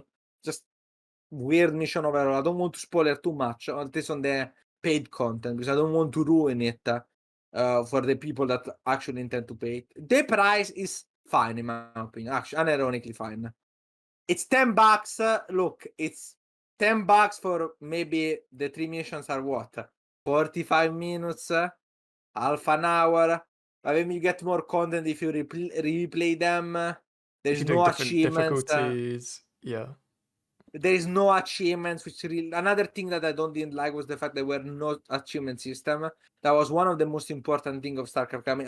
Once again, I did just think of that, because like most of the times that I've replayed the StarCraft campaign is because I wanted to hunt achieves, and there's like little things, especially they encourage you to play at different difficulties. Like obviously if you're good, you just go and play brutal, but like I started playing when I was a kid, so I started playing at normal, and then I was like, oh, I could go for this hard achievement, and that would like, you know, there was like a stretch goal, and then there was like the really hard achievement that was like, it's brutal and you can only lose 5 units in the whole game, and then you're like, okay, it's really difficult. Especially if, as Frost Giant said multiple times, they intended to open the market to more than just the RTS veteran, right? Yes. To be noob friendly, to be new player friendly, it makes a lot of sense to play the campaign on easy or normal or whatever your preferred difficulties, and then to like gently nudge the presentation being, well, you have completed the whole campaign into normal, but if you do it on hard, you get a special prize, or you get this, or you get that. Yeah. You have something like that. You have to be the final mission on Brutal, and you get like a pet, but it's just not. It's not the same as the point of achievements was to encourage you to play the game in a different way. I particularly liked, because of this, the mastery achievement system of Heart of the Swarm and Was that the Legacy of anniversary the thing, Void. right? Where they No, not the re-release. anniversary. Oh, okay. The mastery were special achievements. There was one per mission in Heart of the Swarm and Legacy of the Void, and they were by far the hardest achievements of those campaigns. They were basically not only you have to complete the mission, but you have to complete in a particular way or with very strict precision. Some of them can be cheesed, but some of them are genuinely really, really hard, even for experienced RTS players, on Brutal specifically. You could do them on hard, but then you also had the choice to do it on Brutal or on hard, and then you will get the border. There was like so many little things for the mastery achievements that really made the game enjoyable, because they proved to you they were a way for you to replay the campaign and be like, wow, I need to do this precisely. You need to be on point. You need to really understand how the wave system works. Stuff like that. Like all of these little nudges are not just fluff. They do enhance the experience. Yeah. So as I said, lore failed. Wow factor failed. And gameplay wise, I'm sorry to say, also somewhat failed. Is the campaign never gonna be better? No, I don't think so either. It's only going to get better than this, that's for sure. I think it can be fixed. They have already, I appreciated, even though it was a bit of PR talk, I did appreciate that the concerns about the campaign were addressed properly. They didn't try to like escape or pretend it didn't happen. They said, we're aware of the fact that people didn't like the graphics, we're aware that people didn't like the character design. So I appreciated the fact that it was at least addressed. They pledged to work harder, and I believe that they are going to at least try to fix these problems. Yep. The lore obviously should get better, hopefully. I don't like that some of the lore requires you, for example, to have read the novella. It's appreciated if it's bonus, but if you haven't read the novella, some of the things just don't make sense. Yeah, it needs to be. They need to be like little additional like side points that are interesting. Yeah, but it needs to be one self-controlled, like self-contained, kind of true main story, I think. And there's like loads you can read about. Yeah, that's what I'm gonna say. Loads you can read about StarCraft, but you don't need to read it to like get the campaign. Okay. So as you can see, I here a completely intact volume in Italian. This was translated. Completely this was unread. Gifted to me. No, I did read it. This was gifted to me by the good part when I casted one of the Katowice that Oliveira won. I was in Milan. One of the casters there gifted me this because he had an extra copy lying around, which I appreciate. So this is an example. This is called StarCraft Evolution. This is not really good, I'm gonna say. The quality is sus. I think Subserian hates this. And I can understand why. But the idea with this was that this was a product released after the law was already made, right? And if you wanted to know more, if you wanted to know more about some of a side story, some of the character, like this was the way. So this is not the only. There were quite a lot. You would be surprised by how many books there are. There's one that expands the character of Valerian a lot more. Makes it a much better character, in my opinion. I think it's called StarCraft. I don't remember. Rebel something, maybe. Regardless, there's a bunch of lore that's, in other forms that is not part of the game. But all of this is bonus content. You don't need it to understand. You would never read this before playing the game. So, I want to see some help. I want to see missions that make me say, wow, I'm really glad I waited months, spent €10 to get these 3 extra missions. Full clarity, I did not have to pay for the missions. I haven't played the missions, but I also haven't paid for them. As a content creator, I was gifted a key that allowed me to try out to play the missions for free. I want this to be full disclosure. just in case. Yeah. I like to be always transparent. So we both got keys to the campaigns as content creators and media people. I don't know how to think. So we did not pay for them. Yep. So maybe when I say I don't think paying $10 is that bad. Yeah, it's Maybe impossible someone's to gonna say, yeah, of evaluate course. because Yeah. we don't know how you will feel having spent money on it.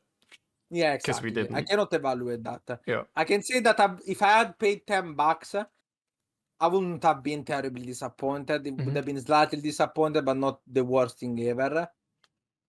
I think people are more angry with the co-op limitation. The other thing, I wasted so much time. Sorry, HaRT. It's fine. You're a campaign enjoyer. It's good. I'm happy to talk but a bit because about. this actually is so important. Like So this yeah, was one of the main we can talk about reasons. why it's important before we talk about campaign, which obviously is Yeah. important too. The reason it's important is because 1v1 doesn't make any money, especially at the point they're at now where there aren't skins, which they call accents, but there aren't skins in the game. And I think there will be that kind of direction when it comes to monetization. I think that will be a route they take. But that currently doesn't exist. So the way League obviously has no campaign, but the way League of Legends is monetized is that everyone has a favorite character and they want to buy a skin to make that character look different. And that works. 1v1 in Stormgate has no way to monetize at the moment. So every day that 1v1 servers are up for Stormgate, it only costs them money. And every time they, put on a tournament and give some prize pool towards that, that only costs them money. The way that the servers stay on is by people playing campaign. And in the case of StarCraft, which means likely in the case of Stormgate 2, they need co-op heroes to sell. And currently, I think the value proposition for most people isn't all the way there. I'll point out. I'll start off by pointing out that they lost quite a lot of, I guess, goodwill or kind of generosity towards them by asking Kickstarter people to buy wars straight out the gate, and that was $10. And we found later that they actually edited one of the FAQ questions to say, it used to say, you will get all of the co-op heroes. It now no longer says that. Yeah. Year zero co-op heroes. Yeah. And there was also a specification. One of the German, there was a German article from a German newspaper. I'll try and find out what that newspaper is called so you can go and read it yourselves. But yeah, I think it's called GameStars, if I remember correctly. Shout out to them. If I got their name wrong, sir, please don't sue me. So I don't speak German, okay? I know you guys are German only, so then get too angry with me. Yeah, GameStar. So yeah, GameStar made a review. It's in German, a video review as well, I think. Someone translated it. You can find it on Reddit. On the Reddit. And GameStar, yes. So that being said, it's interesting. I can chuckled up once or twice to bad communication. I feel like I can believe it that they were intending to release Wars later and then it got released earlier. We can say what they've said.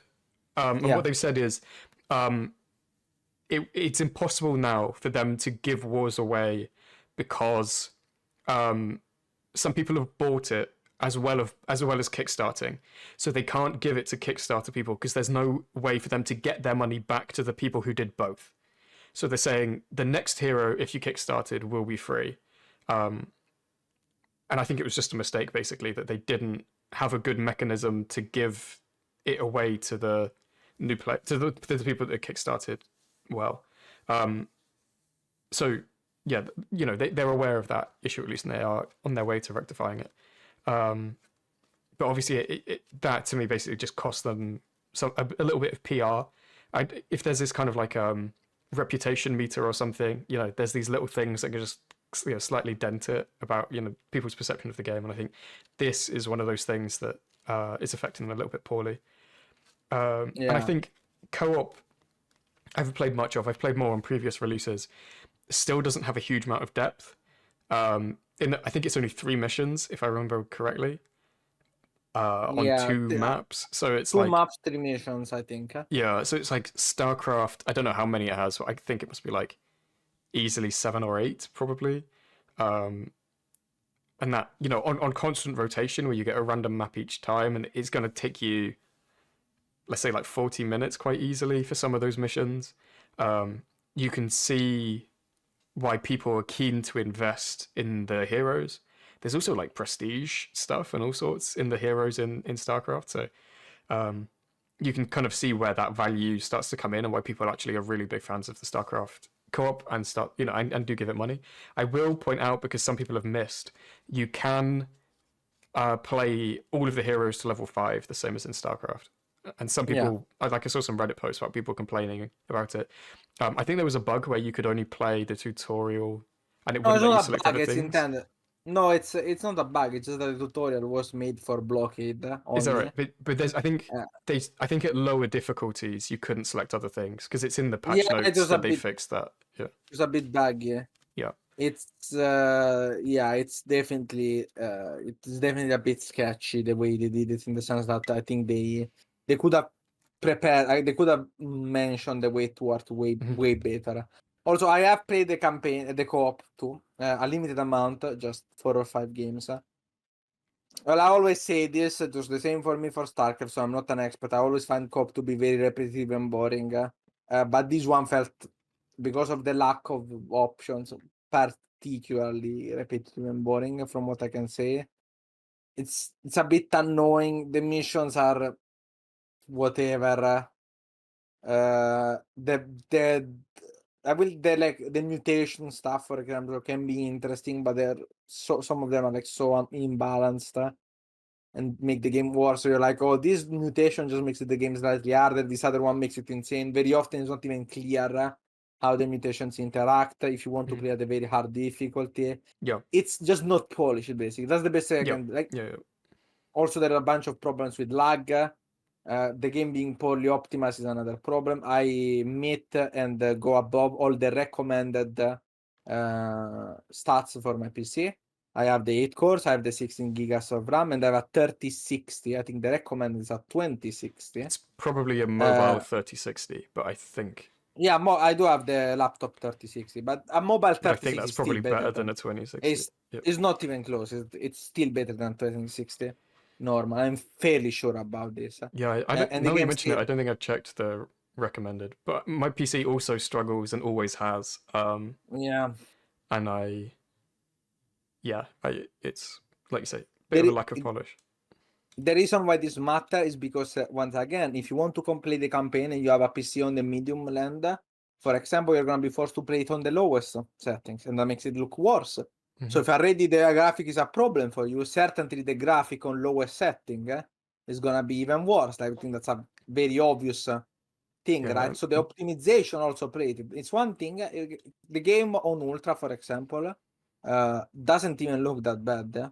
I think it's significantly better than what most people will see, but it requires so much power of your machine. That's yep. Especially thing. towards late games with lots of units on the screen, it definitely starts to So this, chug. so this is actually, in my opinion, the biggest reason why the game did not do well. I wanted to say one other thing that you haven't mentioned yet, and I think a lot of people are 1v1 enjoyers. And I think, I don't want to balance wine, but here we go.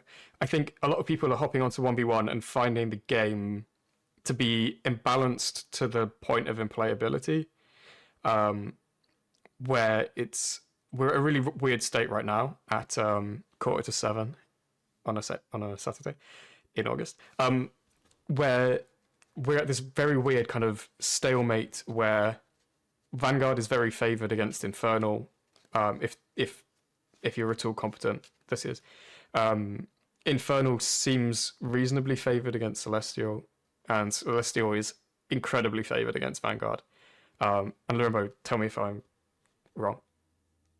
Yeah, no, that's about it. Well, Infernal versus Celestial is pretty Infernal favorite at the moment, but at the start, But like, how close do you think it is? We're a couple probably patches deep, that's for sure. Yeah. at the moment probably 60 or 65% for Infernal Really? favorite. Okay. It's a bit hard to judge because the Yeah. other problem was that Celestial is a race that is significantly more, I would say use the word complex, but it's Yes. complexity in the sense that there's a lot of weird gimmicky mechanics. It's a very gimmicky race. Yep. And so a lot of things were not figured out for a long time. Most people that play Celestials are not even aware fully how it works. Famously, Aurel learned how the actual numbers for power yesterday, because I had to tell him, because he was spreading misinformation on the A9 stream. So a lot of things are not in the game. That's also Dana complained a lot about this. There is no explanation for a lot of the mechanics. Yes. In fact, it's never properly explained. Yep. Power is not explained clearly. Yep. Like, you don't know how much I think it even affects. build orders aren't very well explained. Like StarCraft, the buildings go in order.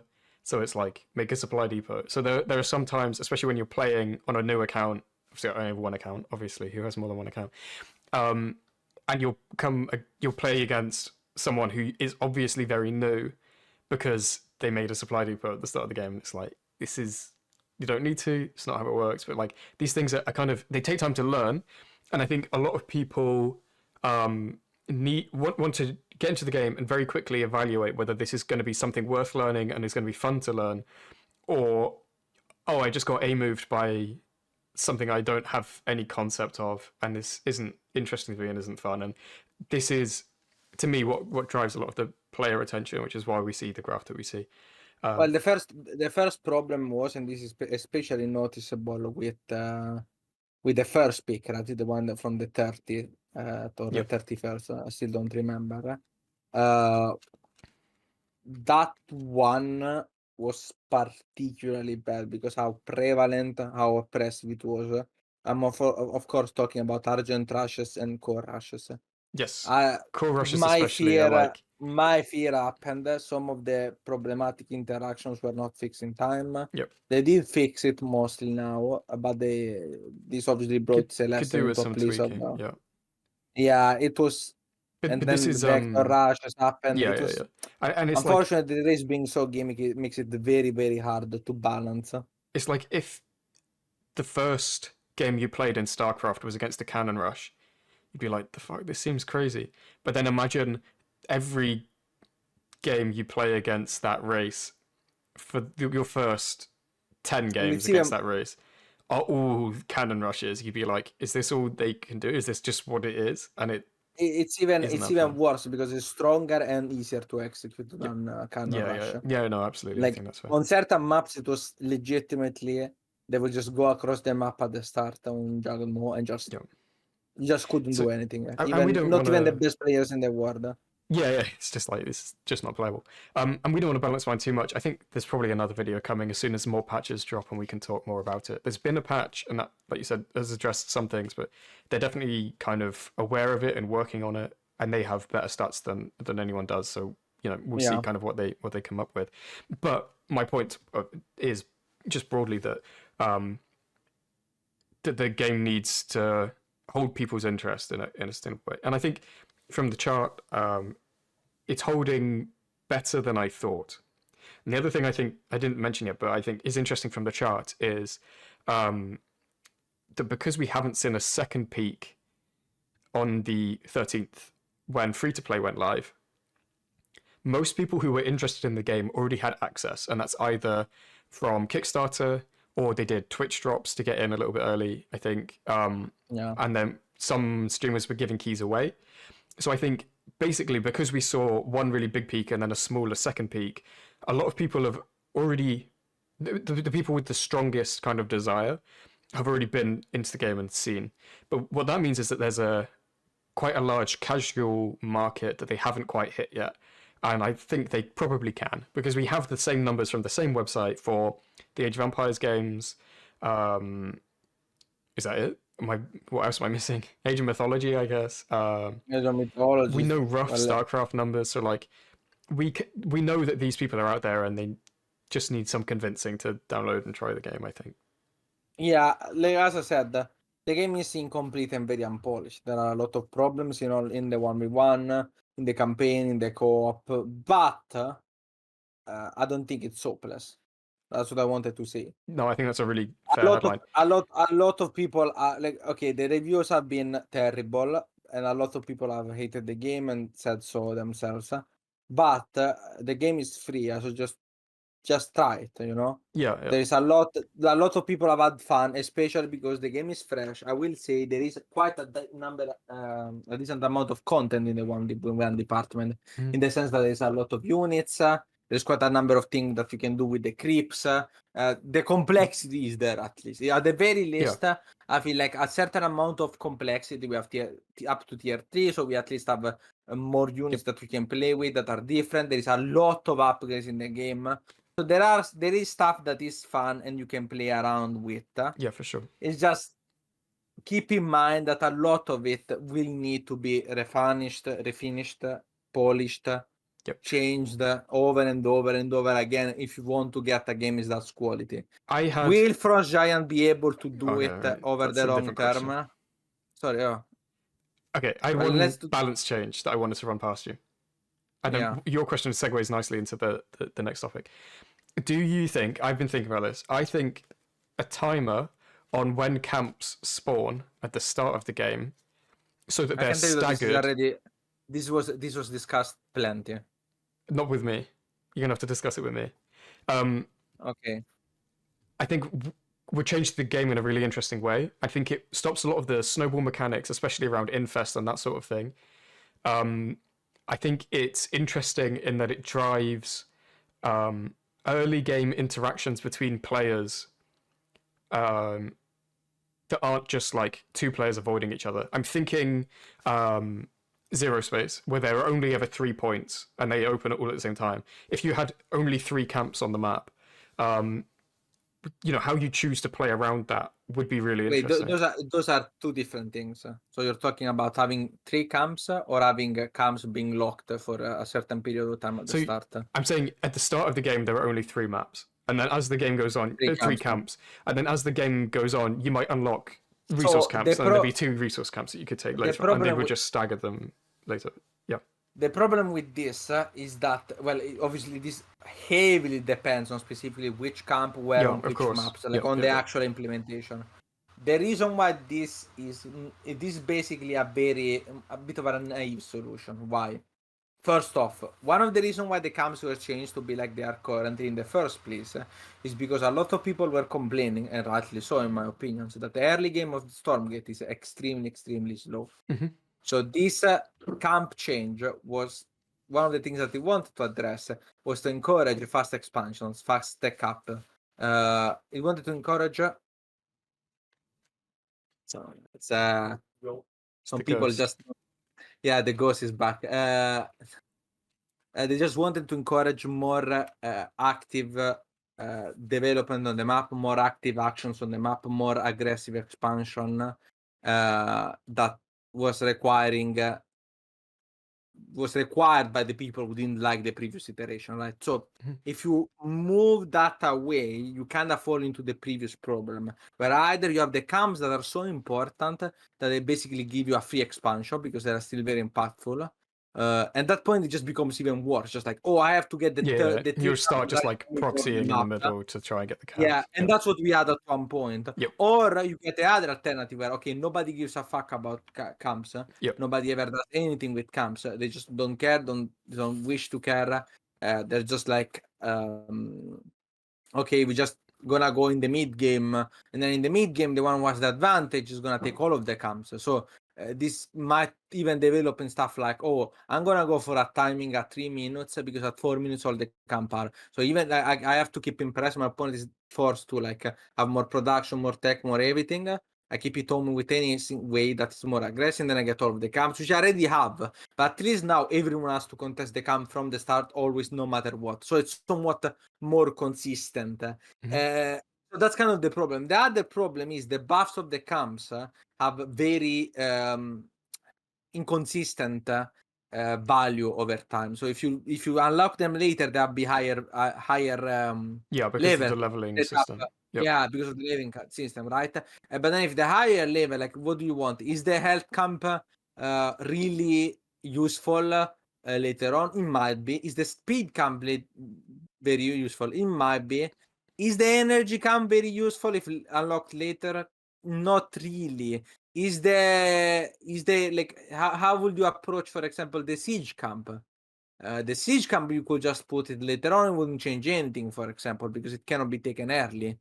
It's very complicated. That's what I'm trying to convey here. That it's not impossible that there is a solution that implements having less camp or having some of them locked. But the problem is that it's incredibly hard to judge how the value of these things happen. So very often you will see, well, if the I don't know, the speed cam gets unlocked too early, it's a problem. Then it has to be unlocked in the mid game.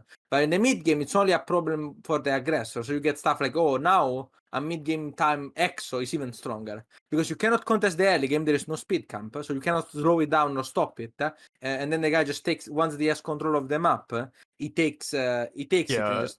So like it might not snowball so early, but it might still snowball, and you just win. Yeah, by and default it's the thing is that right now the races are being balanced around the fact that every race has to be somehow to be able to contest camps at the start, or at least that's what they're trying to do. But if you do it like wait, then you have to also not only have a early game. The early game is gonna be like, oh well, it's really strong because there are still 3 camps there.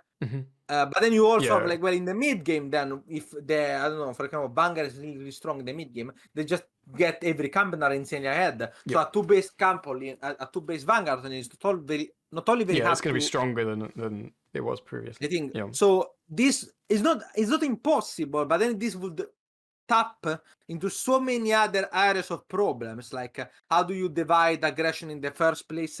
How do you define what is a greedy build against a non-greedy build? And what do you actually want? Like, what level of greed do you want people to be aiming for versus? Like what? Like we can all agree that like 4cc first should never be viable. Yeah, but these changes will shift like the Overton window of greed versus cheese, I guess. In a way. And more. They might force even more niche thing. That's what I'm telling you. And this taps into so many other problematic areas of the game that will be very, very, very unpredictable. My opinion on it is that all camps formations, all camps are more or less equally imba. You have to choose one and then balance the rest of the game around it if you want the camps to be a significant part. Having less camp could be interesting, but the reason why it works well in zero space is because how quote-unquote easy they are to contest. You only need a unit. You don't get any bonus by killing it. Well, you get it at the start, but it's very minor. And they are basically made in such a way that you more or less always have at least one camp out of the 3. Ideally, right? So a lot of the action becomes, okay, can I snipe the middle one? No, my opponent has his whole army there. Okay, then I can split my army in 2 and get the side and counter attack, for example, right? It's a lot dependent on the maps that on zero space tend to be slightly more open and with more opportunities for this kind of run by. The amount of units in zero space is also different and not as punishing. You can escape more easily. You have like flying stuff. You have other tools of map control. You have the hero. That's the other thing that's changing. So the hero means that both players, no matter how many units they pump out at the start, both players are hard capped by the power because the most important units will always be the hero. So if you have a hero and 3 units against a hero, a good micro can defend or at least stall for time. But if you have 3 units against 0, nothing can stall. So there's a bunch of things where it cannot translate 1-to-1. I think the camps right now are more interesting than they used to be. Yeah, for sure, I agree with that. But it's a very complex. What I'm trying to convey is this would require hours and hours of discussions. So I think for now it's better to balance, maybe slightly balance. Leave how it is for now, and then balance the game around it, and then because like I don't think that's what makes the game. Like I think that was I agree. It's not like this is the high level. I agree. It's not like it's make or break. It's just something I thought would be interesting to talk about. For example, on a podcast or radio show or Reddit. So true. Okay, but what you were saying is, can Frostbite actually do it? And this is what leads me on to the last point on the agenda, is the Bloomberg article, which is written by Jason Schreier. Ignore any controversy you've heard about him. The article is pretty interesting. The bit that we're interested about in the article, in any case, is him interviewing Tim Morton, who runs the studio, co-owns the studio. Basically, the only kind of bits that I took away from that, or wanted to talk about from that, were talking about the financial kind of projections and kind of the money side at Frost Giant. So we already know that somebody made a huge effort post on Reddit about like the financial projections and that sort of thing, and basically said it's Jova, go next. They quite quickly responded and said that like, don't worry about it, that's drivel, that's not true, that's bullshit, which I think is They probably just said true. But what they said it's is wildly misleading, but yes. they didn't actually provide any reason or detail to why it's wildly. It's just Well, not true. and they won't. They talk a They bit in the won't, Bloomberg obviously. article about the sources of funding that they do have, and kind of the kind of reserves of money they can pull on, and they basically say that they're not worried and that they have time. So I don't know that there's much to talk about here, except that I think you have to take them at their word for now and basically say, okay, cool, let's stick with it. Let's see kind of how that pans out. So that's my hoperism. That's my. Is that a word? It feels like it's a word. It's the opposite of doomerism. Well, I found this article to be not great. So, continuing the trend of gaming journalists having zero understanding of what the fuck they're talking about and just glazing whoever is the okay, kidding. But this, I did not like this article at all. I thought a lot of the stuff that it said was just taken straight from Tim Morton. And I don't like, if you are doing journalism, ideally you would want to either push back on stuff that is not true, Yeah. or at the very least provide context. Yeah, There is a number of things. Everything Yeah, as much as you can. There's a number of things that are compared here that, in my opinion, are very misleading. For example, there is a quote that says from Tim Morton. I know what you're about to say. I'm nearly certain of it. Say which one is it the bit about Baldur's Gate? Yes, it is the bit about Baldur's Gate. Of course it is. It's such a wild. We talked about it before. Yeah. Yeah, after all, he pointed out, the early access version of Baldur's Gate 3 received a 6 out of 10 on GameSpot. The final version scored a perfect 10. So first off, GameSpot is what the fuck is GameSpot? Like, what are we on about? Is GameSpot how we define games right now? Like, it's like, that's the Bible. The reviews don't matter. The gaming expert don't matter. The people that actually rate the game don't matter. What matters is the review from other gaming journalists. Really, bro. Okay. Secondly, I think to compare the early access version of Baldur's Gate in 2020 to Stormgate is misleading for a number of reasons. First off, I tried that version. It was good. It had problems that were characteristic of the early access. Nobody's denying it. But every player that played it, especially if they were the player that backed it, especially if they were the players that had come from Divinity Original Sin, you fall here on a bad thing, because I happen to be an expert on those games. I've played hundreds of hours of them. So I happen to know very well how the Baldur's Gate version was, because I fucking got it the moment it came out on early access. So I know very well. I remember the problems with the lag. For example, there was, and this will not be talked about, a very big problem with optimization. And there was two ways with DS12 and DS11 to have it, and I had a friend who got into it and didn't work with the one that was supposed to be easier on low spec PC, but actually did work with the one that was supposed to be for higher end, how the drivers were not optimized. There were a myriad of problems that I experienced and stuff, but to compare it to Stormgate is very misleading, because with Baldur's Gate everyone's like, okay, the content is very good, the story is interesting, but it's incomplete, obviously, because it's cut content. It's only part of the content, and very poorly optimized. But with this Stormgate, I would struggle to say, oh, this is just a tech issue. This is the first problem. The second problem, that, for sure. The second problem is that Baldur's Gate, it can be compared in that sense. Even if it were true, which, as I said, a 6 out of 10 for that is insanely misleading, but whatever. Even if that were true, you're comparing a game that relies on its main game model being the copies sold. So if the game becomes good, it can always be sold later. This is what Cyberpunk has done. This is what No Man's Sky has done. To a game that relies for a big part of its identity for people to play it from their side consistently. That is the other big problem that I see with this. So, and there was no pushback, no correction, no mention of the fact that Baldur's Gate 3 received wildly different ratings on other very well liked journalistic views. So none of this was mentioned. This was just taken as a fact. Then it gets compared to Hades 2, which is another thing that triggers the fuck out of me. Once again, Hades 2 is a game that is perfectly polished and suffers from a lack of content. No, actually, not even a lack. I played 100 hours of it. This also falls bad because I also happen to have played 150 hours of Hades 2 and probably 200 of the first Hades. So you're also out of your depth here. You're talking like when you say stuff like this, you're comparing things that are just not the same. If you want to talk about the difficulty of early access, that you could improve, you need to be realistic. You cannot just lie and say some things that are just not true. Hades 2 is a game that when it came out in early access and I bought it day one, I paid the $40 it cost because I was like, there is no way they fucked this up. The first game was amazing. And the first day I played, I was like, I think this is already on the same level of Hades 1. It was a game that was, in all of its mechanics, essentially complete. It lacked some bosses, but it had plenty of content. It had an insane amount of content.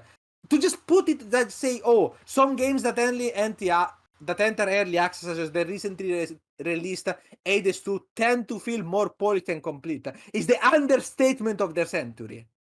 And once again, you fall in the same problem. Hades 2 is not a game that relies on being good from the start. Even though it was good from the start, it didn't need to be. So, there's a bunch, again, of the same talking point about the comparison of Stormgate with StarCraft, about the budget comparison, about the development times, all of this. And I don't even necessarily disagree with the fact that can be an unfair comparison. But once again, I ask you to take responsibilities for the claim and the promise you have made. When you say, oh, there is a mismatch between the expectation of the people and what we actually were delivering. Yeah. You're self-reporting. Yeah. No, that you just reminded me. That's the other thing I found interesting is they kind of use very passive language in the article to say, like, people have really high expectations. It's like, why do they have really high expectations? You said earlier in the article that these people made StarCraft and Warcraft. So, and these people have over and over again said, we worked on StarCraft and Warcraft, we know what we're doing, we're good, which, okay, fine, I buy it. But then later on, it says, we know people are expecting StarCraft. It's like, I wonder why they expect that. I wonder why they think that. Could it be that you sold them on that? Could it be that you convinced them that that was what you were going to give them? So I want to say this is no journalism. There is no journalism here. There is no questions to be asked. This is basically a Tim Morton statement repeated verbatim with some vague information about the game and a general recommendation. I got so annoyed at this. This is why people like, how can you take game journalism seriously? When like, what is this? This doesn't tell you anything about the game. It just says, yeah, it was a controversial thing. It has plenty of time to. Well, the praise was the not CEO says that anonymous. there's plenty of time, and it's like, well, then I guess it must be true. It's like, do we believe any other? Like, if Jeff Bezos comes out and says something, do we believe him? Anyway, try not to talk too much shit. But it's not about talking shit. It's not about like it could. For all I know, Tim Morton could be absolutely right. The game could turn out great. Yeah. It's what I'm contesting here is that this is just. Yeah. You're just repeating verbatim as a journalist, like when you're trying to do journalism, you're trying to report stuff that is true. You're just repeating PR talk. Yeah. Now, the PR talk could be true eventually. It could be great, but to do this and just blatantly spread PR talk and even make comparisons that are wildly inaccurate and misleading opinions is such a serious blunder. Like how can you live? Like I would be ashamed of having been something like that. Do you know what's really funny is people will have seen, but on my second monitor I was looking up Baldur's Gate early access reviews just out of curiosity. Yeah. Firstly, all I can find, the only company I can find that gave it a number was GameSpot. Like IGN just didn't give it a number, so like that kind of quote doesn't really work when you don't have a number that you can point to. Well, I found one review on Rock Paper Shotgun. I was going to send this link to you afterwards, but we'll talk about it now because it's funny. Yeah. At the very end of the article, there's a disclosure that says the guy that wrote the review used to work for Rock Paper Shotgun, but is now a writer at Larian and works on Baldur's Gate 3. It's like, what are we doing here? What, like, you just how can this be? It's like, how can you be expected to criticize the people fairly when you also want them to give you a job desperately? Do you know what I mean? Like, okay, I'm a scientist, right? I love you, Pfizer. I love you, GSK. I love Eli Lilly. Give me money, please, please, please, please, please. They never do anything wrong. Thalidomide works. Buy it. Like, come on, people, be real. So there are, to be fair, like for example, I'm looking it up right now. So we have seen the ones from Rock Paper Shotgun. I'm reading the AGN one, which seem to be much more positive from October 10. Then I have another one from 2023, but it's like, I started Baldur's Gate 3 in early access and I regret it. Now the title might sound it sounds really negative, but it's a clickbait title, right? Yes, because if you actually read the article, which I'm doing right now, first off, it mentioned this. This is the only article I found that mentioned the DLSS struggle of the Optimity, which is what I just said before. So thank you, thegamer.com, for correctly reporting on the problem for performance. Through the subpar performance at the range of environments that fail to load in on my struggling desktop, they can pull me in regardless. Like, the actual thing is, oh wow, the game is so much better. Now I missed out on so much, and the saves don't carry over. This is what the article says. Yeah. No, and this is why I waited to play Cyberpunk, because it's like, I don't want to spoil the story. I don't want to like get any kind of ideas in my head. I just want to come into it fresh, new, as good as it can possibly be. I think that's probably true of most things, right? Like, the best steak you want to eat, the first steak you want to eat is going to be, you want it to be the best one. You don't want to eat like crappy steak all the time.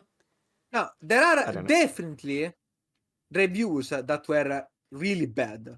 Yeah, like, which I think is fair too, right? Which is fair, but sorry, I keep getting annoyed. Like, would you believe me? You're I told haunted, them, bro. You're haunted. Yeah, I told them to not come and not disturb me for 2 hours and a half, and that was an hour and 50 minutes ago. So it's truly peak.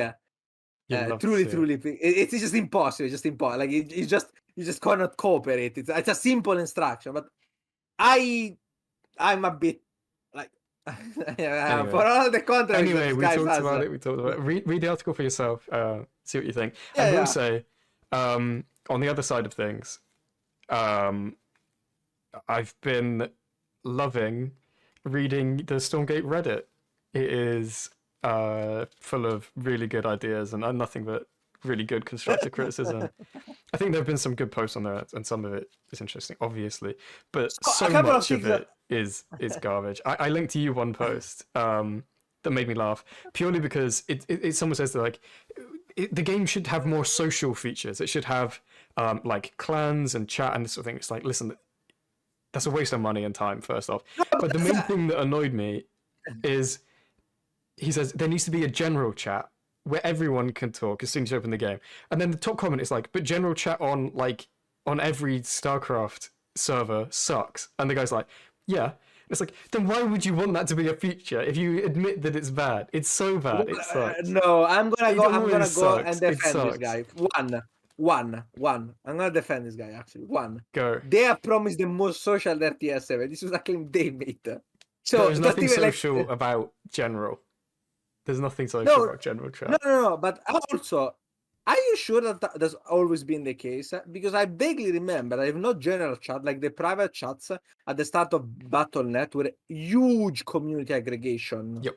I'm talking like very start of Wings of Liberty. That's how you would meet carried people. Over from Brood War, is you would just like type /join and pick a random channel and there'd be people chatting in there. Yeah. But when it says general chat, we think about the modern general chats, right?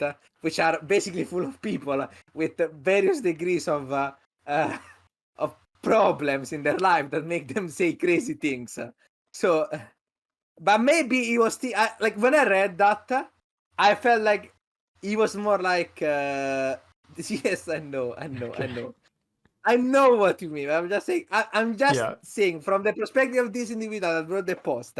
I think he was more referring to that kind of community-driven, where you would open Yes, chats and I you need agree. people to play with. That's what I think. Here's my counterpoint.